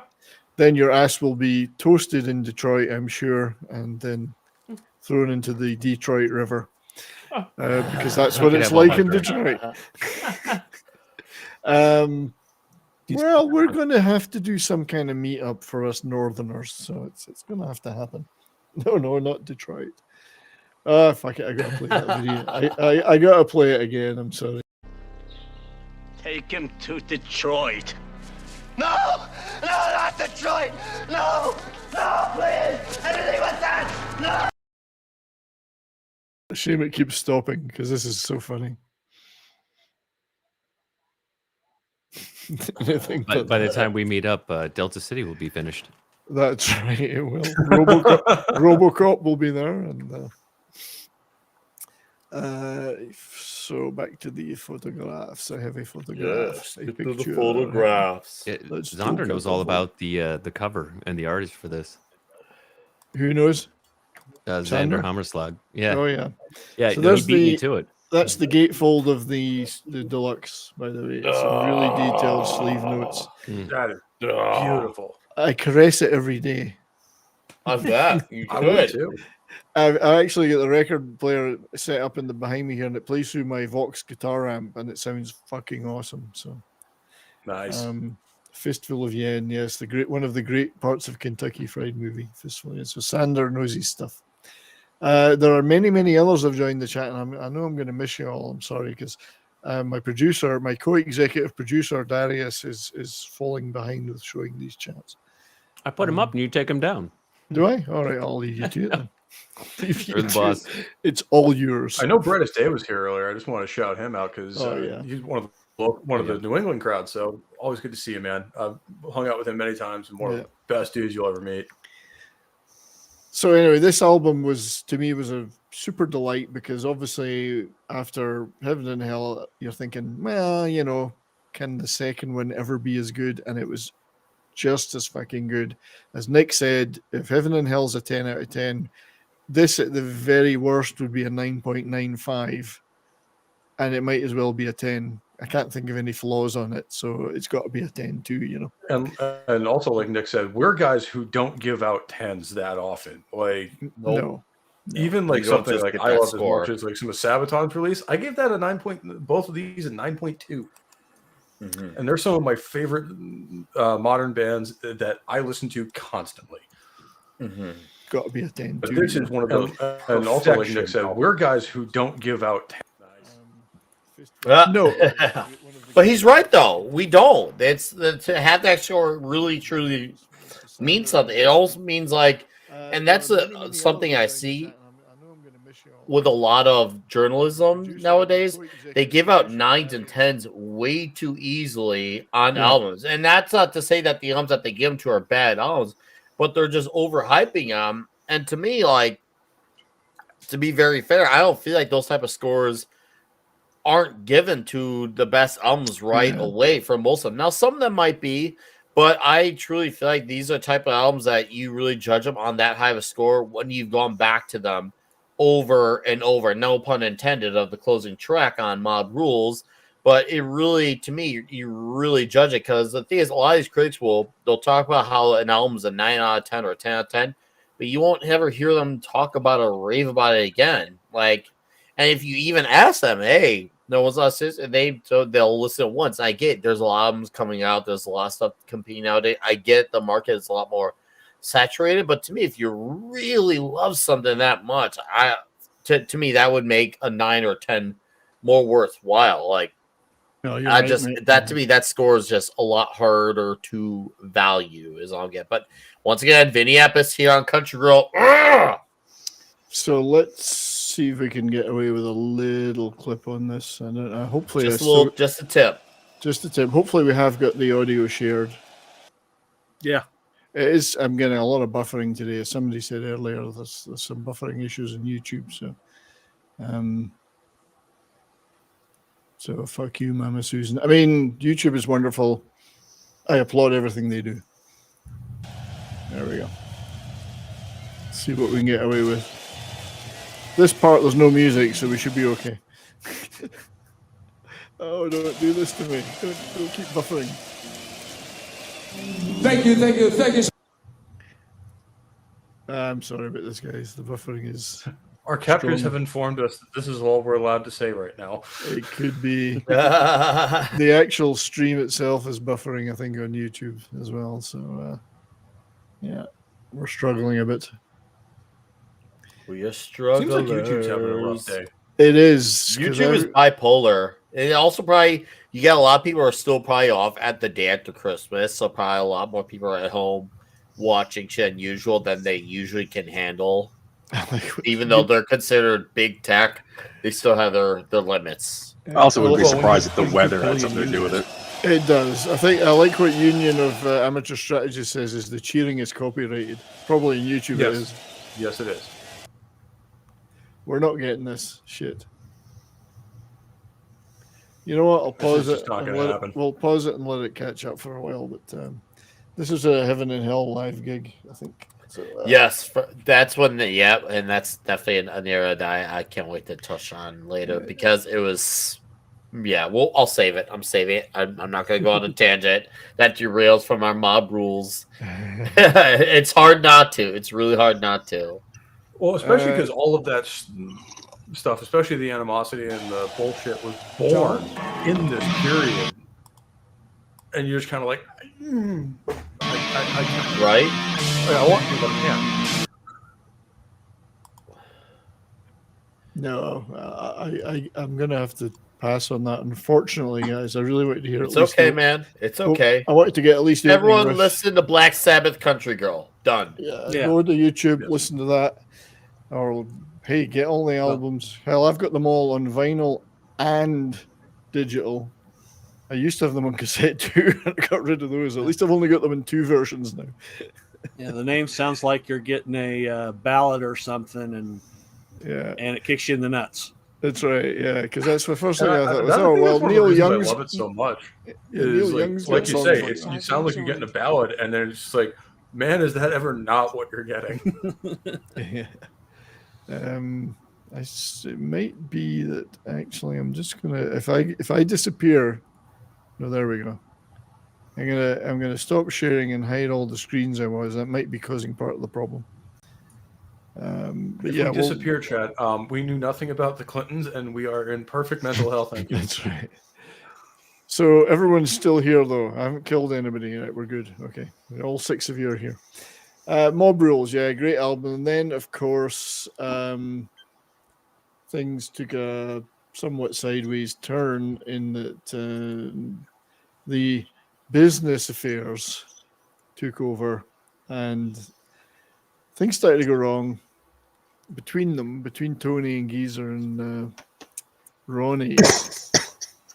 They were being told, they were doing the live album, mixing the live album, and Tony and Geezer were being told that Dio was sneaking in at night to put his vocals up in the mix, which Dio utterly denies, and it turns out that it was the engineer that was saying it was a bit of a twat. So, but they were all paranoid as fuck, those guys, because of the coke and whatever, and they could see, I guess Tony Iommi could see Dio, but he was the face of the band. He took on all that press stuff that they didn't want to do.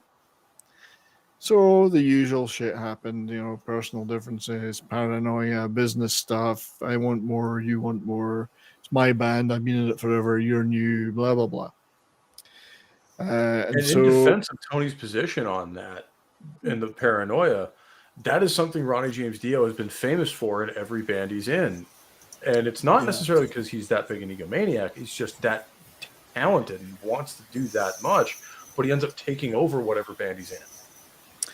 He wants control because he believes that he needs that control, and to a certain extent he's right, but that means there's not a sensitivity to others who may equally feel the same. And indeed, I mean, it is Tony. Black Sabbath is Tony Iommi. I mean, it really is. It always has been. It always will be.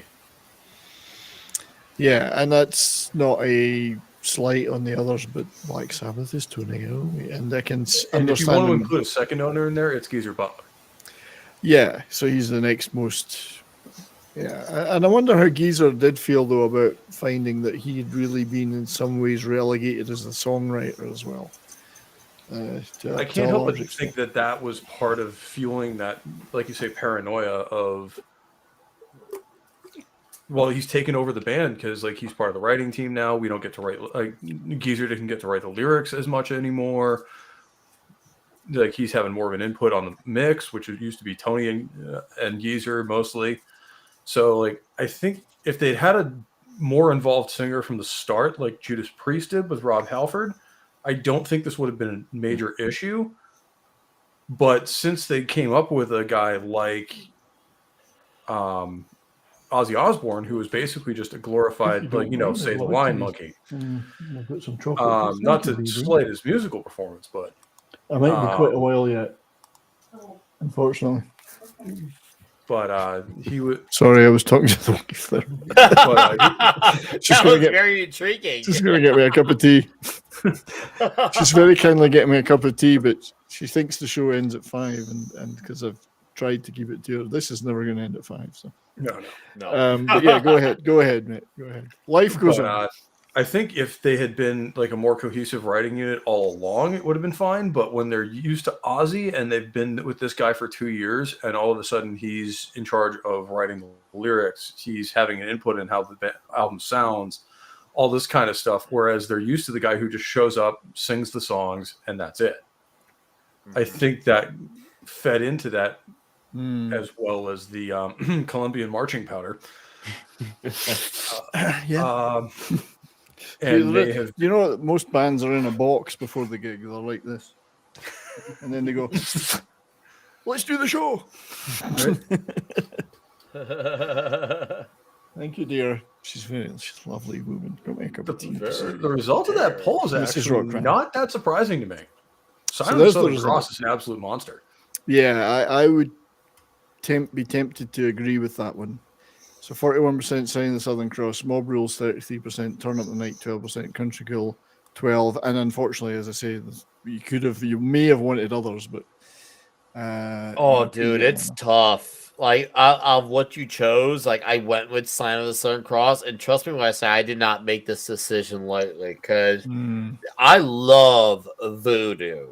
I love Falling Off the Edge of the World. I love Over and Over. Well, you do like, that Voodoo. This is not so well. I don't make these type of decisions for an album like this. I really do not, because once I got hooked on Dio way back when I did, it was right around when he had rejoined Black Sabbath. That's when I started taking him seriously. That's when I started taking Vinny Appice seriously. I'm like, okay, I need to look into these albums, because they're touring you with all these bands that I already know that I like. And it really made me say, okay, I need to see where the roots came from all this, because it's clear there's more than meets the eye than to what was just put in front of me. Because what was put in front of me was Ozzy era, Sabbath, and obviously, solo. I'm like, okay, I need to do my homework and look into this Dio stuff. And to me, like, I fell in love with Heaven and Hell. I came for that, and I stayed for the Mob Rules. And then, of course, right? Came for the Heaven and Hell, and I stayed for the Mob Rules. Yeah, right?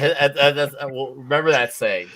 And then, of course, I was like, wow, listening to, like, the live videos in the early formations of YouTube, it blew me away, like, watching these guys. Because once again, I was already into a bunch of other bands, whether it was, like, Megadeth or Judas Priest or Testament. And just to hear this, version of Black Sabbath, I was just like, wow, this is absolutely incredible. And then, of course, when you heard The Devil You Know, which we get to, to me, it's just like I knew I was a Dio guy. I knew I was a Dio guy through and through, especially with Mob Rules. I mean, that vocal performance he puts on. Like I said, everyone shines his home. They really, really do. But Ronnie James Dio, his voice is anthemic. Man, even his voice is a 10 out of 10 on this album. He may disagree. I don't know. Obviously, I know in Paradise you said, like, Ozzy era is your era of Sabbath. And I think that people get confused when we say that, like, we like one or the other better. We're not talking about the talent of the singers. We're talking about the band. as a whole. Because I will say I have seen arguments, and I don't understand why, that Ozzy Osbourne is a better singer than Ronnie James Dio. And that's not the case. It's but The person making that argument is an insane perv. Well, but I can say that Ozzy Osbourne may, in some people's opinion, and it's not one I disagree with, that he was a better singer for Black Sabbath, especially at the time that he was their frontman. Yeah, and that's a different argument. That's about being a front man and being part of a cohesive unit in a band that presents a certain image, as opposed to who's technically the best. And also There's where two they different were arguments. artistically at that point. Yeah, two different arguments. Because he is a lot more doomy, a lot more, not erratic, but a little bit more. Well, he has got personal commitment to it, though, has he? You got to give him that, you know. So. Oh yeah, yeah. But no, but I'm talking in his vocal style. He's not erratic, but he's a little more. Well, there's a certain he sings in a certain pitch, and he doesn't have the range of Dio, but that pitch certainly works for the material that he does it in. Oh, absolutely! Like Yeah. it was, like you could not have designed a better band for Ozzy Osbourne to get started in than early Black Sabbath. Mm. But I think what we saw in the late 70s, and this is probably why Never Say Die and the previous record were not that good, is that the band were starting to grow musically, and he no longer fit with the band. Mm. And it happens. Yeah, it certainly does. So, so we'll move on to 1992, was it? 92? I can never quite remember the dates. Dehumanizer. And, Sabbath had been through Gillan and Martin. Yeah, 92.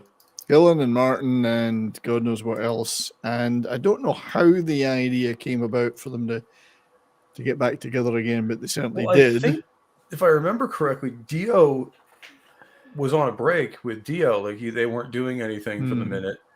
And for whatever reason, Black Sabbath's management got in their head that Tony Martin wasn't cutting it. So they brought Dio back in to do a record. And I'm kind of glad they did, because Dehumanizer is a hell of a record. I like it more and more now. I mean, at the time I was kind of meh about it, but now and I've grown more familiar with it over the decades. Well, it's like what Nick said earlier, where people give these albums when they come out 9s and 10s, and then they never talk about them again. Whereas this one kind of grows on me every time I listen to it. It's like a fungus, really. Kind of grows on you.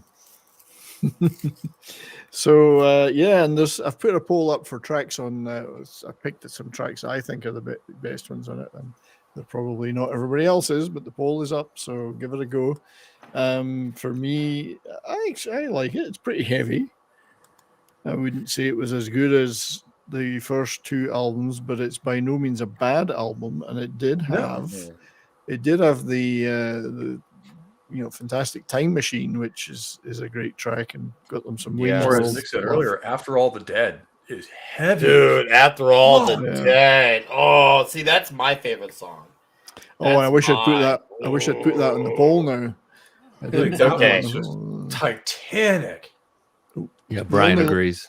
Yes, it is Titanic. It went down like the Titanic. Yeah. Well, unfortunately, this album did in terms of actual sales. Scraped the top 40 in Britain. It wasn't huge. It wasn't huge. Scraped the top 40 in Britain. It wasn't. I just want to get my picture of the back cover up though, so we can look at the tracks. There's some neat stuff in here. I mean, I is a great song. Great live. Like, it's not a bad album. That's the thing. It's not a bad album. Computer God is actually not a bad way to start the album off. Yeah, and it's pretty emblematic of what you're going to hear through the rest of the record. Yeah, different little thing for them as well, though, with having some more electronic stuff in it. After All the Dead, TD Crimes, great record, kicks ass. Master of Insanity, quite doomy, quite good, Time Machine, almost well, I love a hit. the duality of that too. With in the Ozzy era, you had Master of Reality, and now you have the song Master of Insanity. Yeah, yeah, it's like a callback. No, did he? I can't remember. Sorry, I'm eating a piece of chocolate. Did they tour with this album, or was it just a studio thing? I can't remember. I don't know if they did or not. Not as much touring. There was tours, but not really a whole lot. Yeah. If I remember correctly. And probably I don't not think much there was from a this lot. album made it on there. And then, of course, They they did fell play out. Computer God.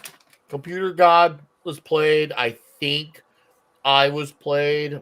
I think Buried Alive, maybe TV Crimes. I could be wrong. I've Take seen us the all play. to his fault. I've seen Time Machine and I being played live. I can't remember if it was this era lineup or the Heaven and Hell lineup. They're both That's the a same good lineup. question, The 'cause Heaven. Yeah, but in terms of the timing of them being performed, was it now or was it in 2006 or whatever? You know. I think based on the age of the guys, I think that may have been in the Heaven and Hell era. Yeah, I think so. I'm not sure there's contemporary. There's a couple of videos, music videos. I think there is. I think I might even have bookmarked one or two of them. So Yeah, oh, Black Time Sabbath Machine. were in a really weird spot. So this is in Heaven the and 90s. Hell. This is Heaven and Hell doing Time Machine. So this Yep. is 2007 or so, or 2008 maybe.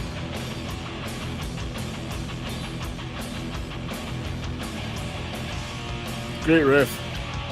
Oh, I know, right? Yeah, pounding riff. Ah, they That's- sound heavy. Do you even need to say that when Tony's involved? Because Well, it's I know. going to be. The Riffmeister. Yeah, hopefully we won't get killed for playing that, but and that's starting to freeze too. But yeah, Time Machine did have a music video, which clearly didn't get a lot of play. And again, we're getting this freaking because you can see it's Bipolar thing. You want me to try yeah. have a shot at it? Let me get You it can up see on the my timestamp on it. Let me Give it try a to go. get it up on my screen. And there's a Dehumanizer live clip here.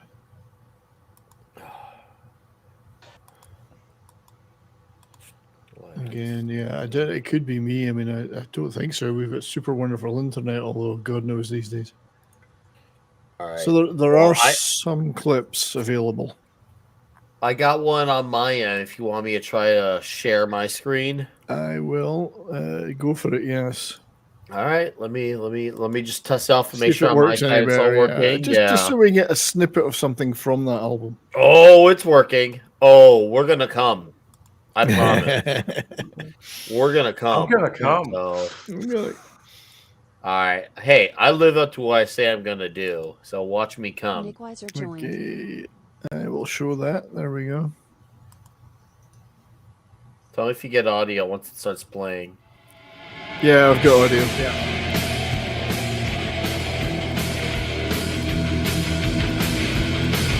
You okay? Yeah. Okay.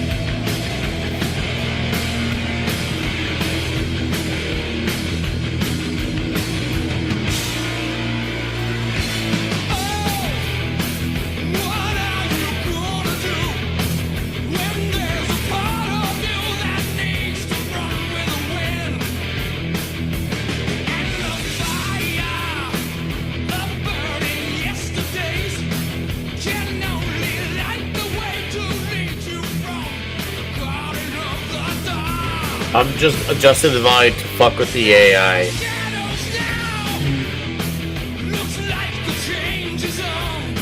I've tried that before and it doesn't work all that well. Adjusting the speed does. Unfortunately, it also changes the pitch. I like the fact Yeah, that it does. you turned the picture upside down for a while as well. That was clever. That was not even Yeah, that's- intentional. That was just Well, that that's was not even intentional. Now, I'll take this moment to say that on any normal platform, including YouTube 5 years ago, you would be able to play this in its entirety with us talking about it Oh, in yeah. the background. Yeah. And that is essentially what fair use law says, straight out. Yeah. But YouTube disagrees with that. So Yeah. So so as Brian pointed out, Brian Hepburn, they toured Dehumanizer, but it was short because of the Aussie retirement tour that caused Oh, Dio that's to right, quit. yeah. No, that's right. Yeah. So they were going to play they were going to support Aussie at Wacken or one of these festivals. Fucking. And Ronnie that was James Dio never going to said, happen. "No, I'm not Not with supporting Dio at the Ozzy." head. And, Yeah, don't blame him. That's when Rob Halford came in to do those couple of gigs. And I feel like Dio wasn't told about that before it Mm. happened because they knew what the reaction would be. Yeah, exactly. And of course, with Dio leaving, then you lose Vinny too, because they are a package in Yep. these. But still, a great album. Underrated, I think. I mean, for me, it's an 8 out of 10. No, it's a good, solid album. And I feel like it gets missed in the background because it's 90s, it's metal, and it's Sabbath in the 90s where people were thinking they were done by then. Yeah, that's right. They were. Oh yeah, Because who are these unfortunately, guys? the Tony Martin era, which we may have to do our stream on Tony's era as well, not Naomi, but Martin, because he's a hell of a vocalist as well. Indeed, he did what, 7 albums or something? Or He did quite a few with them. yeah. So TZ Burton's joined as well. Good to see you, buddy. So Dehumanizer, pretty good. Some good songs in there. Time Machine, great song. Yeah. Any Tony other Martin band? did 5 albums. 5 albums with them. Any other Second band? most, actually. Second most. Yeah. If any other metal band did this album, they'd say, "Yeah, we're pretty proud of that." John. Tony Martin was actually the first Black Sabbath concert I ever went to because of Really? the time How frame. are you Yeah, live? I've Nice. never heard live videos of him, but the studio albums, holy shit, is he good? I've seen a couple of live clips on YouTube of him performing certain stuff, like some of the Dio era stuff. It's like, I think there's a version of him doing Time Machine. Well, I'm just that age where I was too young for going to concerts to see Sabbath with both Dio and Ozzy. Yeah. But that was my high school years with Tony Martin. So okay, fair. Too young to rock and roll, too old to die. Ooh, nice Jethro Tull reference. Well, except reversed. That's a Tull reference, yeah. Right, so let's have a look at the poll. We've had 14 votes. I guess less enthusiasm for voting here. We've probably dropped off. A few people have dropped off, I think. But we'll end the poll anyway. And just take a quick look at the results of that before we move on to the band Heaven and Hell, which I would just call Black Sabbath. So screw that. It's Black Sabbath. Fuck you, Sharon. Let's just deconfuse this for the chat. This is Black Sabbath. Yes, it's all Black Sabbath, no matter what name they had to adopt for legal reasons. And it literally is the meme of this is all Black Sabbath. Always has been. So for the ones that were for the 4 options that I gave people, and I didn't necessarily give them all of the ones we could have. Master of Insanity, 42%. That's I could see that. interesting. That would have been one of the ones I picked, but it's not one I disagree with. Yeah, Computer God, 28%, which is an interesting one too, because it is it's got the electronic stuff on it, and it's an attempt at something different. But again, that's something this band does well, is something different. Yeah, TV Crimes, 21%, Time Machine, 7%. So these are all good songs. Time Machine's my favorite on the album. Isn't even on the Yeah, list, Time Machine's a great song, John. Yeah, it's and it got them in Wayne's World. This is another one. I'd say they're all. I wouldn't say this is like all killer.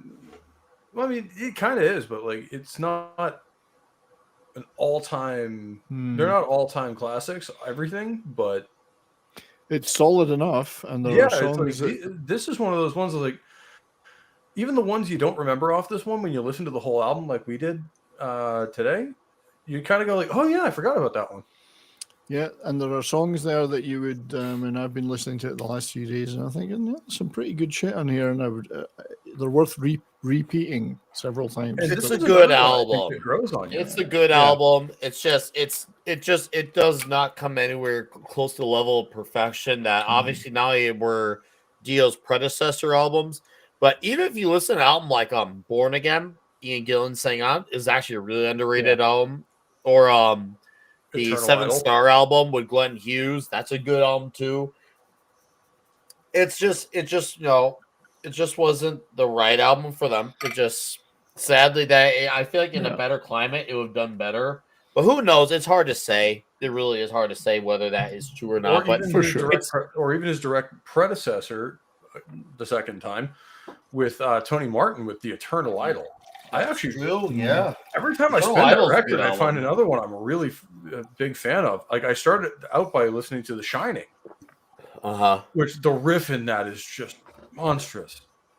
Oh yeah, it's that. I feel like that's actually a even better album than this one, which is weird for me to say, but I feel that way. I got a horrible feeling we lost Darius.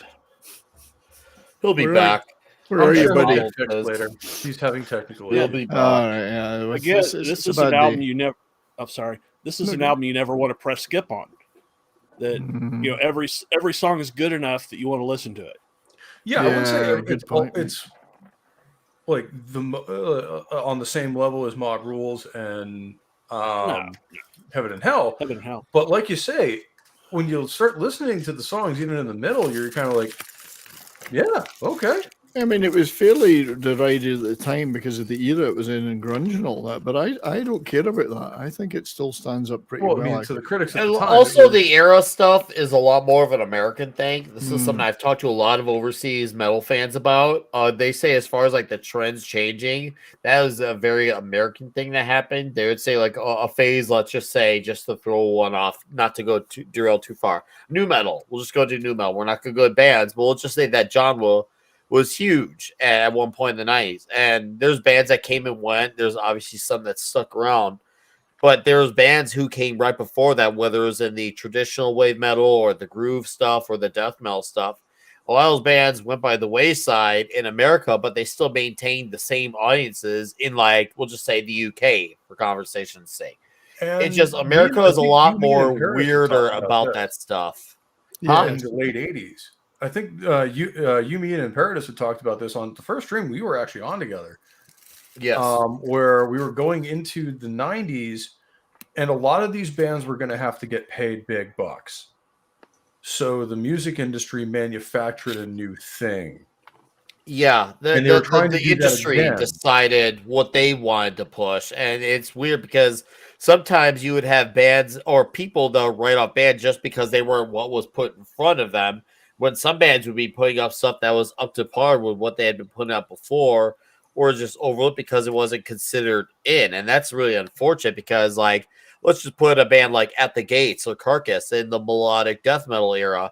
And then you have like the In Flames and Soilworks and Opeths of the world. They were starting to gain steam in countries like Sweden, but it wasn't until the early 2000s that they were making waves in America because America was very focused not only on new metal, but after new metal they moved on to emo, and then after the emo stuff, then you start seeing a lot of the metalcore stuff being on the rise, which is funny because a lot of the metalcore stuff, a lot of those first wave bands, whether it was Kill Switch or All That Remains, they were influenced by bands like At the Gates. And go look for any magazine or review. 9 out of 10 of those metalcore bands of that first wave. Obviously, the second wave is an absolute joke of itself. But that first wave, they will all tell you they were inspired by the At the Gates, early In Flames of the world. And a lot of people all assume that because those weren't the bands that were paying attention to America they assumed a lot of them broke up. A lot of them never did. Like Overkill kept putting out albums in the 90s. Iron Maiden was putting out albums with Blaze Bailey. Judas Priest was putting out albums with Tim Owens. Very good. We're not man. I agree, but the point is that they kept going. Is what I'm trying to get at. Now, I actually like some of the stuff with Ripper Owens and Judas Priest. I actually absolutely. do. There's a lot of great stuff in that time that will always get overshadowed as far as the U.S. market is concerned, because that is how the U.S. business functioned at the time. So unless you were Metallica, you had no marketing that mattered in the U.S. And then, of course, there was the bands that did break up, like Exodus originally broke up. You had bands like Suffocation that had a great run, and then they broke up for many years. Obviously, most of these bands got together, but the U.S. is very fickle as far as marketing goes. And then came YouTube, and then the idea of the industry just went out the window because people realized, oh, hey, look at all this stuff I missed in the 90s because they had other things put in front of them. So people became late bloomers to a Death Angel or to a Dark Angel. So it's funny how the U.S. industry wanted to decide what we Yeah. liked. Well, all I can say is that being in the UK Go ahead. in 92, this album, the Dehumanizer, was Yeah. fairly successful and did Yeah. get some attention. And because we weren't so into the grunge stuff, it was still Now, pretty new there. I'm glad you're mentioning that because maybe you can answer against or on my behalf. Did you notice that happening with the US? Where the US would kind of hop on fads, whereas like countries like the UK, once someone's into something, they kind of stuck with it, regardless of what was considered in. Did you notice that at all, or were you just paying attention to what was going on in your No, country versus? I think we're subject to fads as much as anybody else, given things like at that time, as well as grunge, you had the whole Britpop thing happening with Oasis and all those bands. But by then, the metal audience had solidified. It'd been through its ups and downs, and there was a hardcore there of God knows how many guys and girls. They were into that stuff, and they didn't care about the latest fad. So there was that level of audience that was always there. It's bigger than ever, actually. I think they've passed it on to their kids, and so I don't think the trends mattered as much. People were loyal. They kind of lived the meme of the title of the Sex Pistols album of "Never mind the Buzzcocks, here's the Sex Pistols," and like they kind of became the meme of "Anyway, here's Oasis." Yeah, so you know the metal audience was there, and they didn't give a shit about the trends, and especially for a band like Sabbath, so you know, or any of those original metal bands, they were beloved. So, yeah. So, in the interest of time, we're going to move on now to the next phase. So we're going to leap forward to 2005 or so. Let me show on the stream. So first of all, what really prompted the whole Heaven and Hell thing was the box set Dio Years. Oh, I remember that. Yeah. And look, it says Black Sabbath on it. Well, this is when a parallel thing happened because they said, okay, we'll make this Black Sabbath. One tell Sharon. But yeah, and so as it showed in the montage at the beginning, they said, well, Ronnie said, well, why don't I write a couple of songs? And as a result, of course, you then got 3 new songs on this and then a tour, which the tour, yeah, so then this parallel thing developed with, you had it Heaven and Hell, but also some tracks coming out under the name Black Sabbath, but it was the same lineups. I think Bill Ward got involved initially, and then Vinny Appice took over halfway through the first tour under Heaven and Hell's name or whatever. There was a transition period. The rear of this one, of course, shows the 3 new tracks, of which at least one, The Devil Cried, is a stone cold classic. Dude, that was right up there with anything Dio Era Sabbath has done. Yeah. Yes. Agreed. I will not forget when I heard the Devil Cry. I was like, damn, that is heavy. Yeah. So I'm just out to put up the last poll, which will be a combination poll for the Dio Years and the Devil You Know albums. So we'll keep talking. Which the Devil You Know might be a subtle dig at Sharon. A little wow. See, I never thought about that, which would make sense. Obviously, they never given how much anything grief about she that. had given Ronnie over the course of his career and her husband, and the number of business problems they'd caused for Black Sabbath, even when they were trying to do new stuff, a la this record. I'm not so sure that's not intentional. Didn't Sharon introduce Ronnie to Tommy Iommi? Yeah, I think so. I think so. They were all hanging out in the rainbow. All depending on who you believe at this point, because they've all said so much different stuff over the years. The thing is that without her, they would have still met anyway, because they all hung out in the rainbow and various places like that. So it's not like they would never have met anyway. And metal being such a small community, even today, like everybody does tracks with everybody. Like this guy, me and metal guys pass each other around like fucking whores. Yeah, it's just commonplace.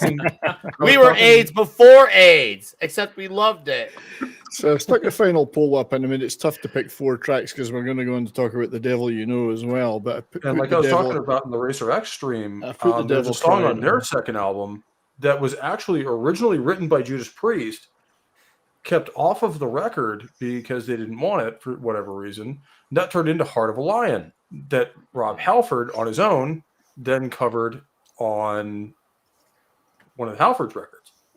Oh, I see. I didn't know that whole backstory to that. Nope, I didn't know that either. Oh, yeah. There's a reason it was released as a Heaven and Hell album, not Black Sabbath. It was so unfortunate because the tracks that they released as Black Sabbath under the Dio years, obviously that was what led to them reforming with Dio, but then Sharon was being a twat. But luckily, it led to a kick-ass album. Unfortunately, a lot of people were not aware of it because it just goes to show you that the name is what ultimately sells, whether it's quality or not. It's unfortunate reality. But a lot of people don't even know that this came out, but yet they would go see the tour. Which, a lot if of you people guys saw could the share fucking this tour. stream out with the hashtag "Fuck You, Sharon," that'd be amazing. No, And well, tweet it at people Sharon didn't Osbourne, know. too. But at least the box set got them back together again. It got them talking Oh, yes. and recording, and then they went, "Fuck it, let's do it. Why not? Why Yeah. don't we? We'll call it Because Heaven they and probably Hell." got back together in the studio and were like, "Why weren't we doing this years ago?" Mm-hmm. It was around 2007, 2006. Yeah, so 2627. Yeah. I just want to get the back cover here. For some reason, I didn't download that earlier. Ran out of time. Yes, So we can look at the track listing. Yes, sir. But for me, totally solid album. 9 out of 10. Brilliantly Oh, very updated good. sound. This is what my you'd God. expect from these guys at this point. The 'cause back cover all was of them very are- small, though. That was the problem with it had a little Size rear matters end. not. Well, yes, you My- can see the tracks.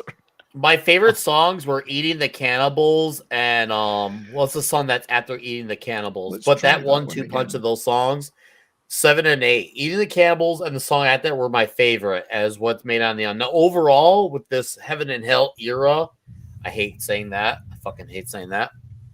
The Devil Cried is overall on those 10 songs. I was on the 3 tracks for the Dio years. The Devil Cried, like that was just man. That was just Oh, it's a great that was track, the riff yeah. of evil. When I heard that, I was like, "Damn, dude, this is absolutely monstrous." And I remember being so broken over not seeing the few tours that they did because they did one tour with Megadeth at arenas, and then they did a tour called the Metal Masters. It was them, Judas Priest, Motorhead, and Testament. And I went to that. so mad I didn't go to that because at the time I was already obsessed with Motorhead. I was already 3 or 4 years into my obsession with Judas Priest, and I was falling in love in more recent times at the time with this version of Black Sabbath. So I was so mad at myself for not seeing it. So I'm right there mad. with you. I still Unfortunately, haven't I didn't have a recovered to this choice. day. Unfortunately, I didn't have a track choice in the listings. matter because when they did that Metal Masters tour, I was actually Yeah. in training, so I Oh, couldn't wow. go. Oh yeah. So Hey, I Pope. knew about it. Pope, the stream is treated out with hashtag fuck you, Sharon. Thank you. Yes. But I was We'll actually get the in infantry Aussie school. stands will be coming in attacking us now. I was actually in boot camp / infantry school for this tour, and I wasn't able to go because obviously I had places that people decided I needed to be.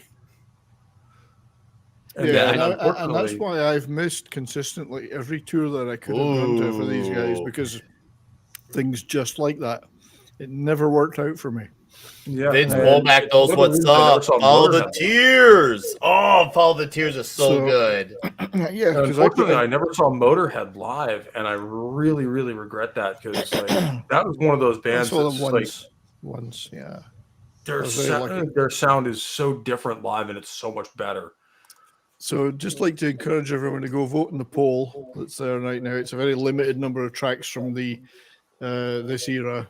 I've compiled the Dio years compilation in Delhi, into one poll. Just get there, voting some of those tracks out. Obviously, you may have your other favorites like Follow the Tears, as Vince says. So, and then we'll do a roundup of all the favorites that were picked and see if we can get an absolute all-time favorite. But yeah, this album is, and it sounds up to date without trying to sound modern, if you know what I mean. absolutely updated sound The, brilliantly. the recording technology is up to date, but the sound is still exactly the same you wanted from the original Dio Era Sabbath. And it is a very, very powerful album. 9.5 out of 10, if we're going to consider it in the same scale as the first two albums. Great return to form. Who knows what may have happened, or they could have achieved if they'd had two or three more years, a few more years of this, Unfortunately, we wouldn't get that chance. No, and it's bittersweet, but I mean, I particularly love The Devil Cried and Bible Black. It's my favorite. Oh, Bible Black. Those are both really, really good songs. Yeah. They're so. Bible Black's lyrics as well are just amazing. I mean, Ronnie really knew how to write that good versus evil battle. Again, like he had they're not about a way hentai. with the poetic Yes. nature of his writing that I think really stood Dio Era Sabbath apart from the other eras, in that his writing, it wasn't, I won't say it's better or worse than Geezer in terms of lyrics, but it was very iconic and very different for this era of Sabbath alone. It turned them from a kind of grindy working class band into a mythical, classically influenced fantasy band. Which again is like one of the reasons I say that Ronnie James Dio himself, not even just any particular band he's in, may have been one of the formations behind power metal later on. And that he's very much the sword and sorcery side of this genre of music, and I think it all comes from stuff like this. I would have to agree. Yeah, I'm a huge power metal fan, and you can definitely see the roots there. Oh yeah.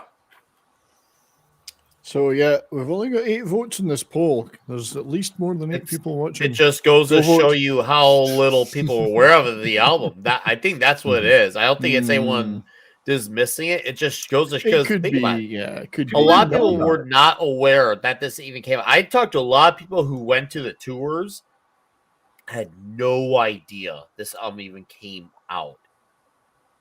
It had no idea. So I tell people to this very day, which is unfortunate. But when I say like, it's sad that the reality is it's the name that sells. If there's one thing, for all the shit I give marketers, if there's one thing that they got right, whether it's for better and most definitely debatably worse, the name does sell.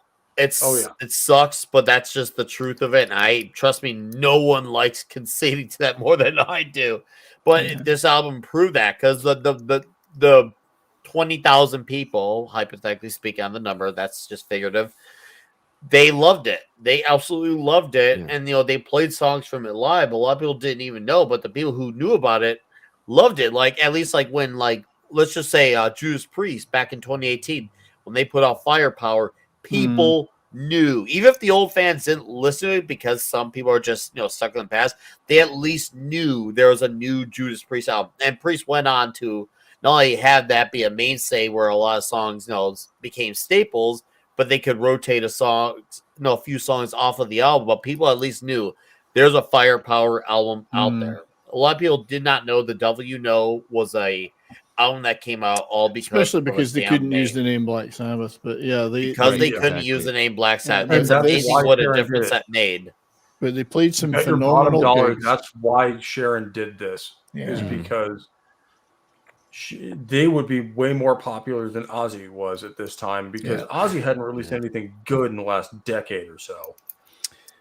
And she didn't want them outshining him again.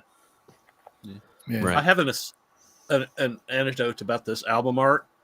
I actually used a Photoshop version of this for a D&D game I ran for a convention. Nice. Nice. It is brilliant art. Absolutely beautiful. I love that. I mean, I love that as a huge poster on the wall. I mean, especially the demon in the front. It looks like something straight out of 40K. Indeed. Right. It's how I feel when I get up in the morning. I thought this was a death metal album when I saw this, but I was made aware of what it was because I just started at the college radio station, And the metal guys were there to tell me like, oh no, they told me immediately what this was, and so that's how I became aware. But my other friends, they didn't know about this, not yet at the time, because this was like a year before the Metal Masters, I think. Yeah. Which we all went to. Yeah, 2008 was the tour. I think this album was actually in 2009. Actually, I think this was 2009. I think it was. I mean, correct me if I'm Did it come wrong, after? chat. I think this album came out after. It was 08 or 09. I'm certain because the tour is 2008 for the Metal Masters.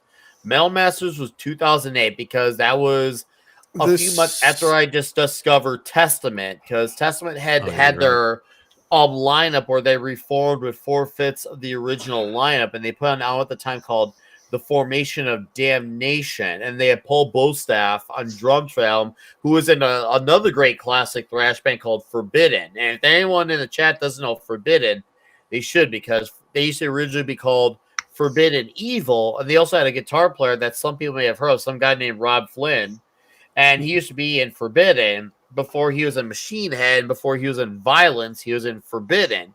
Now, obviously, we all have some opinions on Rob, some legitimate, maybe debatably, but not to go on that tangent.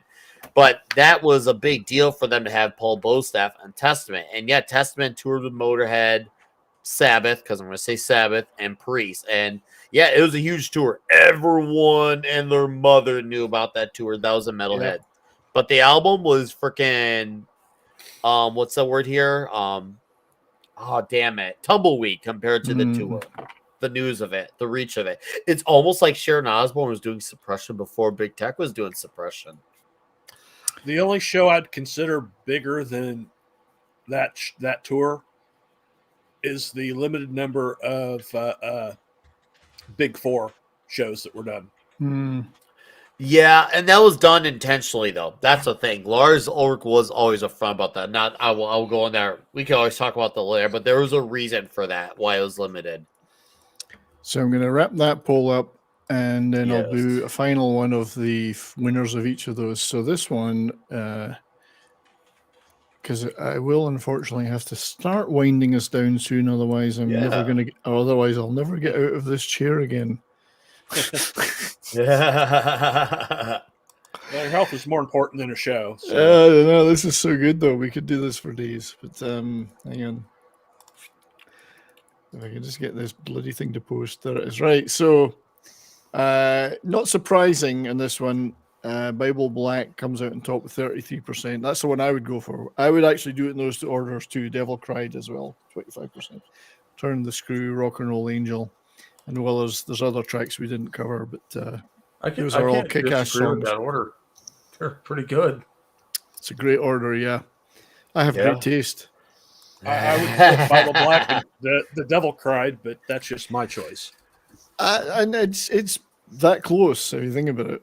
Yeah. I mean, it's we're talking about, genius and pure genius. There's no difference. Yeah. So we'll just do one final roundup poll for the winner of each one. Favorite Dio Era, and I know it's unscientific because we had to miss a lot of tracks. Favorite Dio Era. Because we don't have a control variable. We do not have a placebo control group. There's a group called Placebo. Yes. I think I've seen them live. If I remember correctly. So we had that one. We had. You guys love to listen to me type, don't you? Oh, I actually love listening to your voice. I've had many people who listen to Toxic Tuesday tell me that they love your voice. So I get it. I'm part of the crowd, man. I love hearing your voice. I like it too because I prefer having it to not having it. So Well, yeah. Perhaps to not having it. No, I am still a regret to this day that I never saw Ronnie James Dio live. I never saw Black Sabbath live. This was definitely one of my royal mistakes. I still, and this is what I'm going to make sure I don't fuck up on, I'm going to make sure when Judas Priest tours, whether it's this year or next year, because I know they're hard to work on a new album, I will catch up because I have still not seen Priest live to this day, but I want to finally fix that because I've seen Maiden a few times. I I saw Saxon once. So like, and I've seen some of these me too. bands, but Back in the I've day, I saw never them. seen Priest. I saw Motorhead twice. I've never saw Judas Priest. I got But Motorhead If we ones, can arrange Priest this, ones. You and me are going to a pre-show live because I've seen them live a bunch of times now. And you better come to IL then. Now, We're if it gonna- happens on the weekend of a meetup, well, then that's obvious as obvious. Everyone on this panel has to go, no exceptions. No, Yeah, I've never seen Priest with Rob Halford. Oh, you saw with Owens? Yeah, that's pretty cool. No, that's so cool. Just to say Yeah. that, dude, that's so cool. Right, so the last poll is up. Everybody, go I vote think on it's the last already poll. in. I'm looking at the stats. All right, yeah, it's getting close. It's running away. getting close to being a runaway. You never know. There's time yet. There's only 10 votes. There's at least 15 of you watching, or there was. So It's hard. maybe it's more. hard. I don't know. And Okay. I gotta pay tribute to everyone for being in the chat. You've all been fantastic today, throwing in lots of Absolutely great awesome. memories and suggestions and chatting.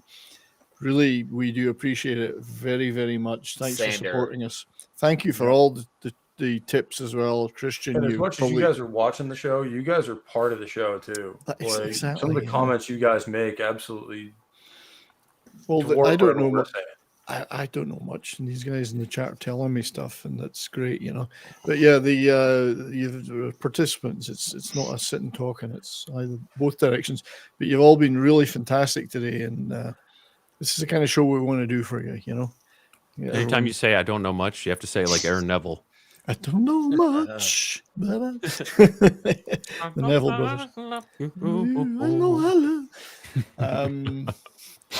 So while we're waiting for that final poll, well, no, I'll tell you what. Before we do that, last thoughts, and I know I'm kind of, we could have gone on all night, but I'm kind of drawing a veil over this at a certain point. Final thoughts on the Dio experience with Sabbath. For me, huge progression forward for them musically.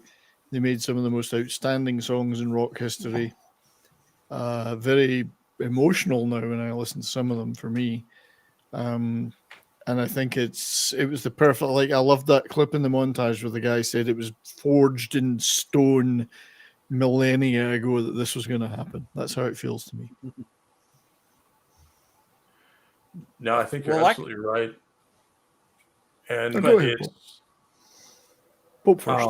it's like these guys, this era of Sabbath, like we said at the beginning, not only reforged metal again in 1980, they inspired generations of what we're now listening to in terms of this resurgence of traditional heavy metal and all of that. And I can't be thankful enough to this band for that, because generation, and especially some of the subgenres like power metal, absolutely owe their origins to this.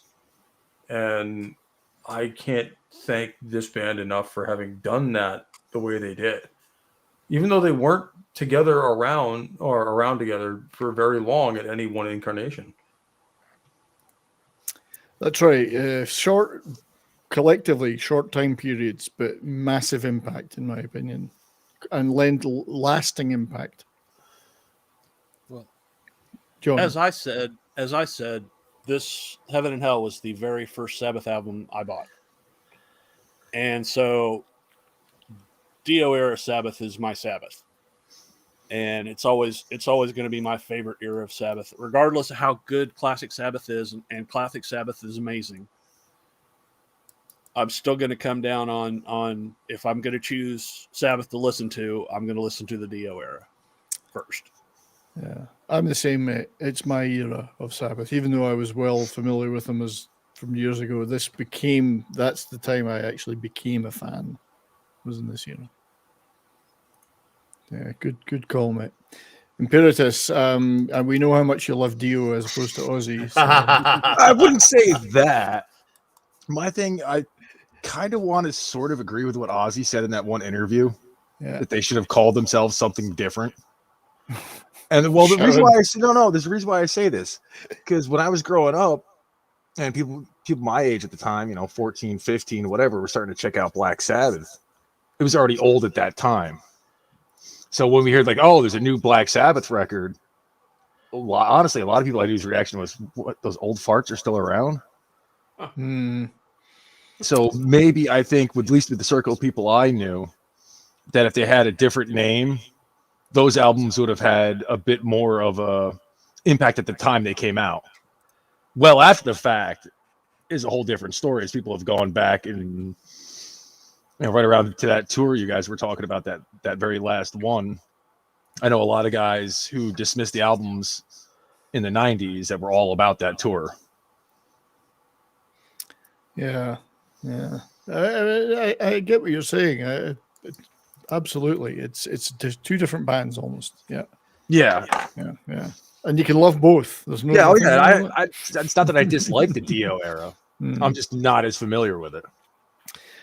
Some guy called, and it's a weird. I almost feel like I know this guy, Dio Era He's a bot, man. Yeah, he's a bot man. He's got the power to ban himself if he wants. $10.02, a very specific number, which I'm missing the significance The of. exchange rate. Fell in love with a country girl and fell off the edge of the world. Nice. I like it. It's a mashup. He says, don't ever fall in love. I'll never fall in love again. I'll never fall in love again. I have. Did we get everybody? We did.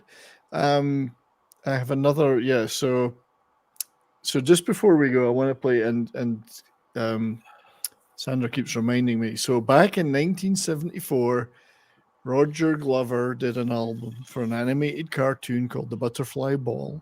And he had a hit, certainly in the UK and Europe, I'm not sure about North America, with a song called Love Is All from this cartoon. And the character of the frog in the cartoon was played by Ronnie James Dio.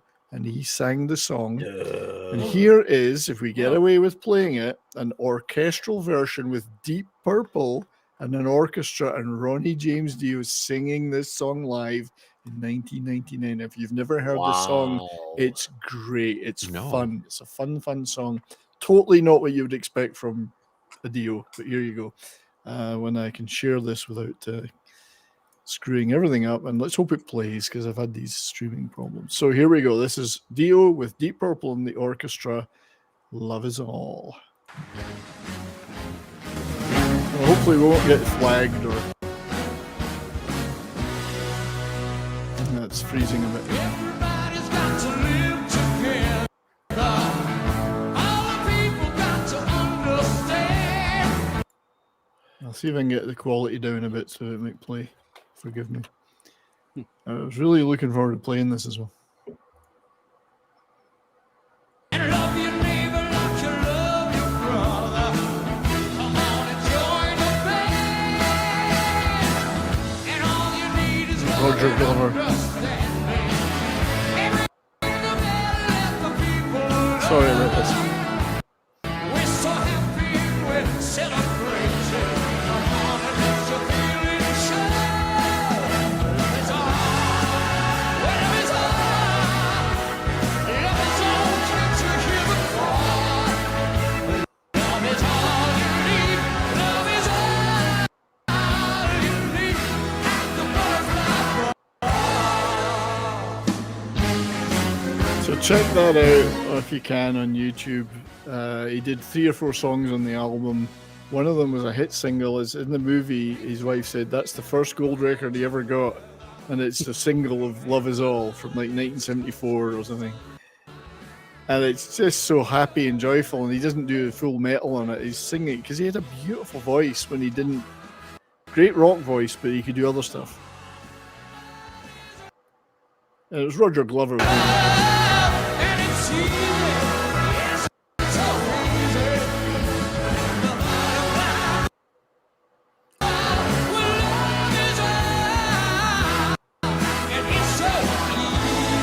Anyway, beautiful record, a lot of fun. Just check out the animated version too. But he played a frog, so there you go. What was the name of the animation? It's called The Butterfly Ball. Butterfly Ball. I'm gonna track that down for my collection. Yeah, yeah, I've got the record. I've got the digital record. It's this is what it looks like. The cartoon. It was a full cartoon album with a full animation. This is just the hit. Like,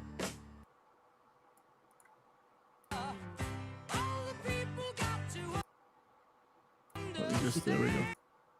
So love your neighbor like you love your brother. Come on and join the band. Well, all you need is love and understanding. Ring the bell and let the people know. We're so But you get the drift. Yeah. Check it out on YouTube. It's a lot of fun. It's a great. It has 3 or 4 songs on the album, and it's a great addition to a Dio collection. Because it was very early Rainbow days, pre most of the big stuff they did. So the Butterfly Yes. Ball. That one's for Shander. Butterfly Ball. Yeah, and I'd forgotten that he sang on that till I don't know very recently. I'm like, that was Ronnie James Dio. I forgot about that. And if you check out his 60s stuff with all these different bands he was in, he was a real crooner, you know. He could do Tom Jones, he could do all the crooners, all the old ballads from the 60s. And so we have 17 votes in the poll. Last call for the poll. If anybody's got any final giggity, and I don't mean the kind of poll that Popes used to watching people rotate around. Dang it! As I looked it Brian's- up on Amazon. It's Yeah. unavailable to watch in my region. Oh, right. But you can So you buy can't the watch- record on iTunes. You can get the songs on iTunes. The whole cartoon is hard to get. It is the whole thing. I've never even seen it on a DVD or anything.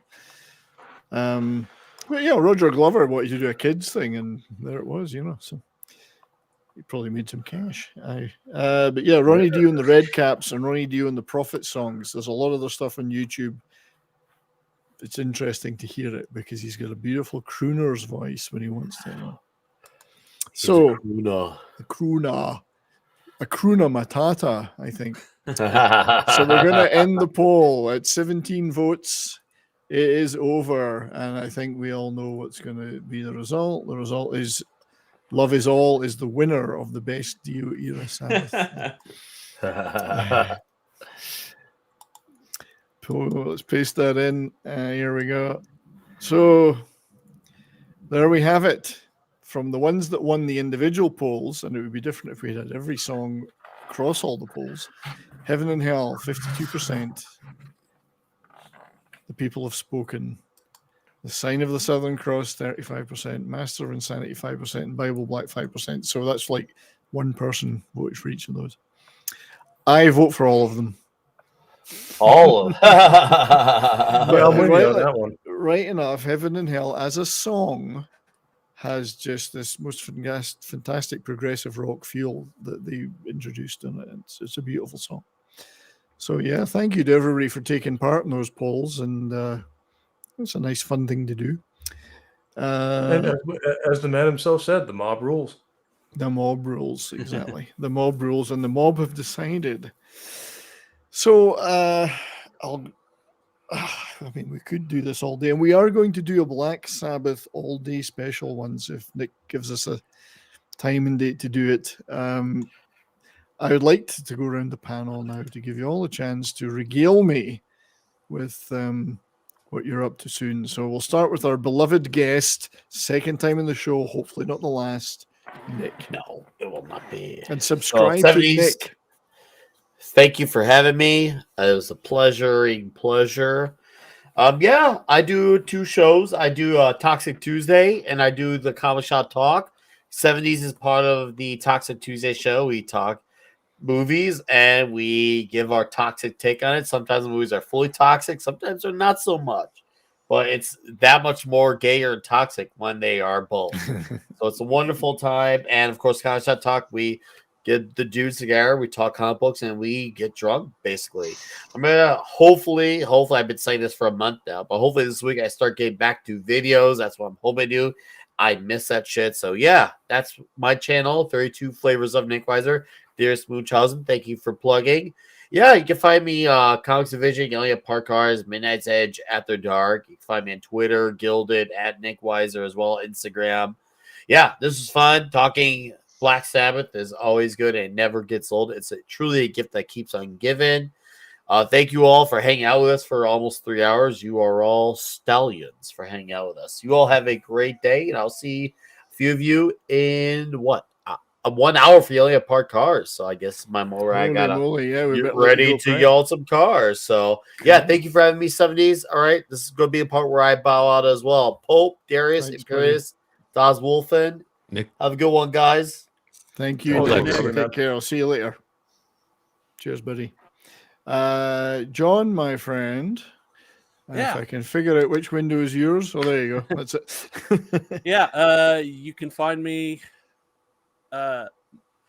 6 days a week on the panel for Pop Culture Minefield at Pop Culture Minefield, 10 a.m. and then on Fridays at this is all Central Times, by the way, at 2 p.m. Central, and then on Saturdays at noon Central for the various shows. And I'm also behind the scenes of the new wrestling show on there, Dork Side of the Ring. And then I have my own stream at Real Das Wolfen on Tuesdays at 4, except for this Tuesday because I'm taking holidays off. And the next thing coming up is the second part of my Godzilla retrospective on the Showa era. Cool. Yes, and subscribe to Pop Culture Minefield, everybody. There's some fantastic shows on there. There's something every day. Occasionally, even they even let me on once or twice if they're really hard up for guests. We have a lot of fun on there. It's great. We talk about a lot of really good stuff. So, and things we like, not just things we don't like. So, Imperatus, my Aussie stan. How are you? Doing good. That's taking a little bit of a hiatus from doing stuff on the channel because of the holidays and work schedule being completely out of whack. Only got another week to go for that, then things will calm down a bit. And I'm hoping with the new year I can get a somewhat steady schedule of doing streams and getting videos out. I did end up re-recording about 4 times the review I was working on. I think it's good now. So that'll probably come out at the beginning of the new year. Cool. Look forward to that, mate. Yeah, good stuff. And thank you for all the great musical tips you give me of things to listen to that I can annoy the neighbors with. Oh, anytime. That's what I'm for. Good man. And again, I gotta find the. Oh, there you are. That's it. I'm figuring this melon thing out, and that's it. We don't really have anybody. Oh, yeah. Sorry, Pope. We got Pope, but your brother. I don't mean it. Tell us what you're up to, my friend. Well, hopefully you guys will join me this weekend. We're rounding out the year for my channel with a retrospective on our top 3 albums of 2022. So hopefully you guys will join me for that. Hopefully some people on the panel will be there. I'd love to join you. And hopefully we'll talk about some great freaking music because there have been some great albums that have come out this year. And other than that, I love talking about Dio in general and Dio Era Sabbath in particular because holy shit, what a just institution. And chat, you guys have been amazing as always. I'll be figuring stuff out in the new year when it comes to my schedule. But for now, the schedule is the same. You can catch me every Sunday on Rock and Roll Religion. And hopefully you guys will enjoy some of the stuff we got coming up for you. But other than that, thanks for being here. Well, looking forward to that, mate. Yeah. Thanks for your for being here and for all your great stuff that you do. Appreciate it very much. Just before we move on to Darius, Connor B over at Odyssey left a tip. Holy Diver was a great album, and you're not wrong, Connor. You're not wrong. It's a classic. And one day we'll get to Dio. Indeed. I must apologize to those over in Odyssey. I had the stream open, and as you've seen, I've been having some issues with things kind of buffering, and that one, this chat wasn't showing anybody in the chat, and it's giving me all sorts of reset stream issues. So I see you chatting there now, and I wasn't seeing it earlier. So Vince, Union of Amateur Strategists, Connor B, who's always there. Sorry, buddy, I wasn't ignoring you. I've had these problems streaming today. So, but yeah, thanks, Union of Amateur Strategists. Yeah, you're all over there. There's a lot of people over in Odyssey, so appreciate it very much. And thanks, Connor B, for the tip. So Dorias, Ron Rorchausen,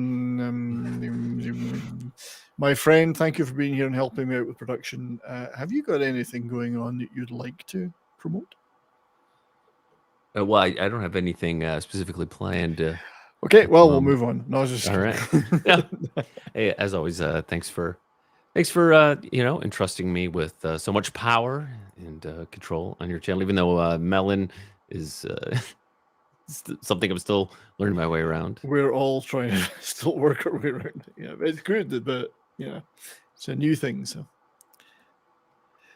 but yeah, I'll tell you what though, as far as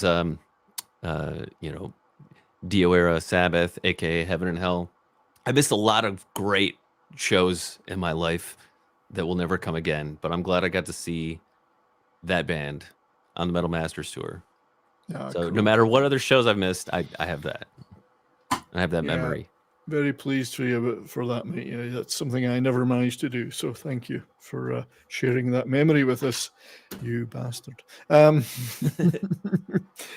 to have you here, mate. Always appreciate your fellowship, and it's my internet brother, Darius Munchausen. So thanks for being here. Your beard's looking great, by the way. Oh, thank you. Yes, one does one's best. You know, it just kind of does it itself. I don't really have to do anything with it. It's good. Nowhere near as good as Pope's, obviously. So as for everyone in the chat, it's been awesome. Really appreciate you on whatever platform you've been following us. I'd like to thank the mods.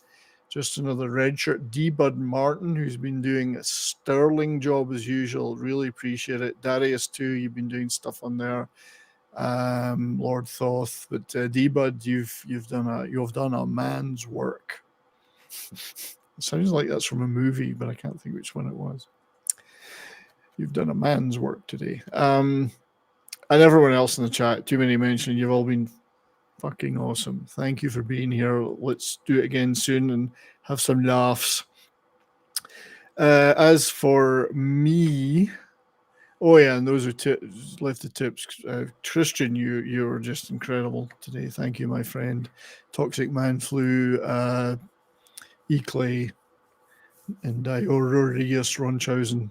Thank you, everybody. Really appreciate it. You may well save my poor spine because that's going towards a proper chair. Debbie does Dallas. She probably does. She certainly did. Never met her when I was there, but So, as for me and myself and I will be on. I think I might put an appearance on Midnight Edge After Dark tomorrow if my back is up to it for a while, and then Toxic Tuesday later. Tuesday nights are Toxic Tuesday nights. I got a couple of videos I'm working on. One is about the Korean movie The Roundup, which if you've never seen is an ass-kicking pleasure. And currently binging Alice in Borderland Season 2, so a video will be forthcoming about that. Oh, you watched that? I love it. I love that show. And we watched the first 4 episodes of Season 2 last night, as well as doing a refresher on Season 1. No spoilers. So we're going straight on to some more as soon as we're finished here. And then I guess I'll be doing stuff. I don't know. Next week, Imperatus can back me up on this. Our intention is to do a special on canon movies, like Gorum Globus movies. So nice. That's the intention. I'm going to need a lot of support and prepping. So, but That's what we want to do. Even want to see who we might be able to see if we can get any sneaky high-profile guests for that one. So I'll be working on that during the week. That will be fun. So look forward to that one. Yeah. I think we'll all have a lot of fun with that one. Yeah. So I think I'll play us out with the montage again, so I can go off and have a weep in a corner at the end. Until then, everybody, enjoy the rest of your week, and stay warm and stay well, and we'll see y'all next time. Keep on rocking.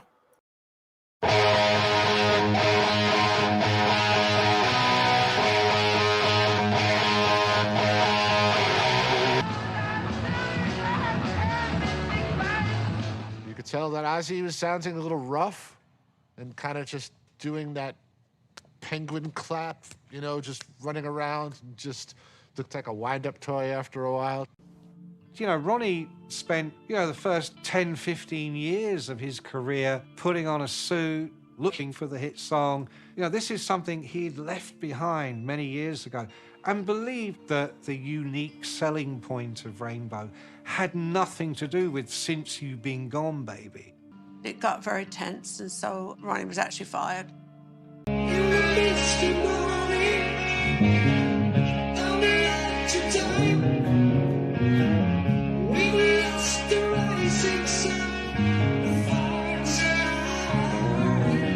He'd walk out and just sing, this voice had come out. I mean, he was just, unbelievable. When he first got offered the job in Black Sabbath, he was like, I don't know if I like this music or not. And I said, we have $800 left in the bank. You love this music. And so he joined the band, and he did love the music. And then all of a sudden, here comes Ronnie James Dio. I think it's a creation that happened many realms ago, that Ronnie would be the singer in Sabbath. It's all been written in stone.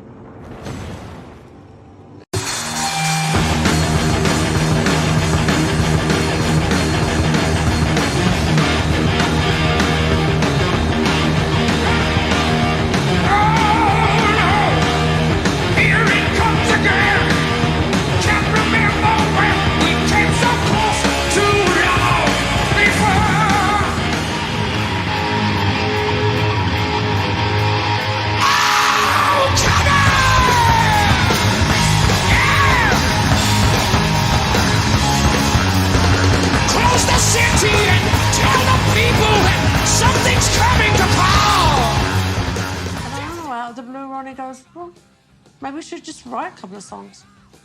We worked on these songs to go onto the box set, and we really enjoyed it. We really enjoyed doing it. Don't go on, put it back. You're reading from the Bible black.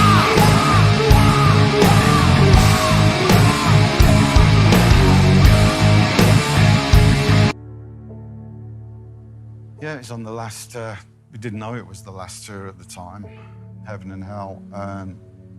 Before he was going on stage, he'd be like doubled up some nights. Terrible pain in his stomach. We're going, come on, Ronnie, go and see a doctor. He's going, no, it'll pass, it will pass. And he'd go on, and as if nothing was going on when he got on stage, he was just the usual runner. He wouldn't let it interfere with him. And then he'd come off and he'd be doubled up in pain. And on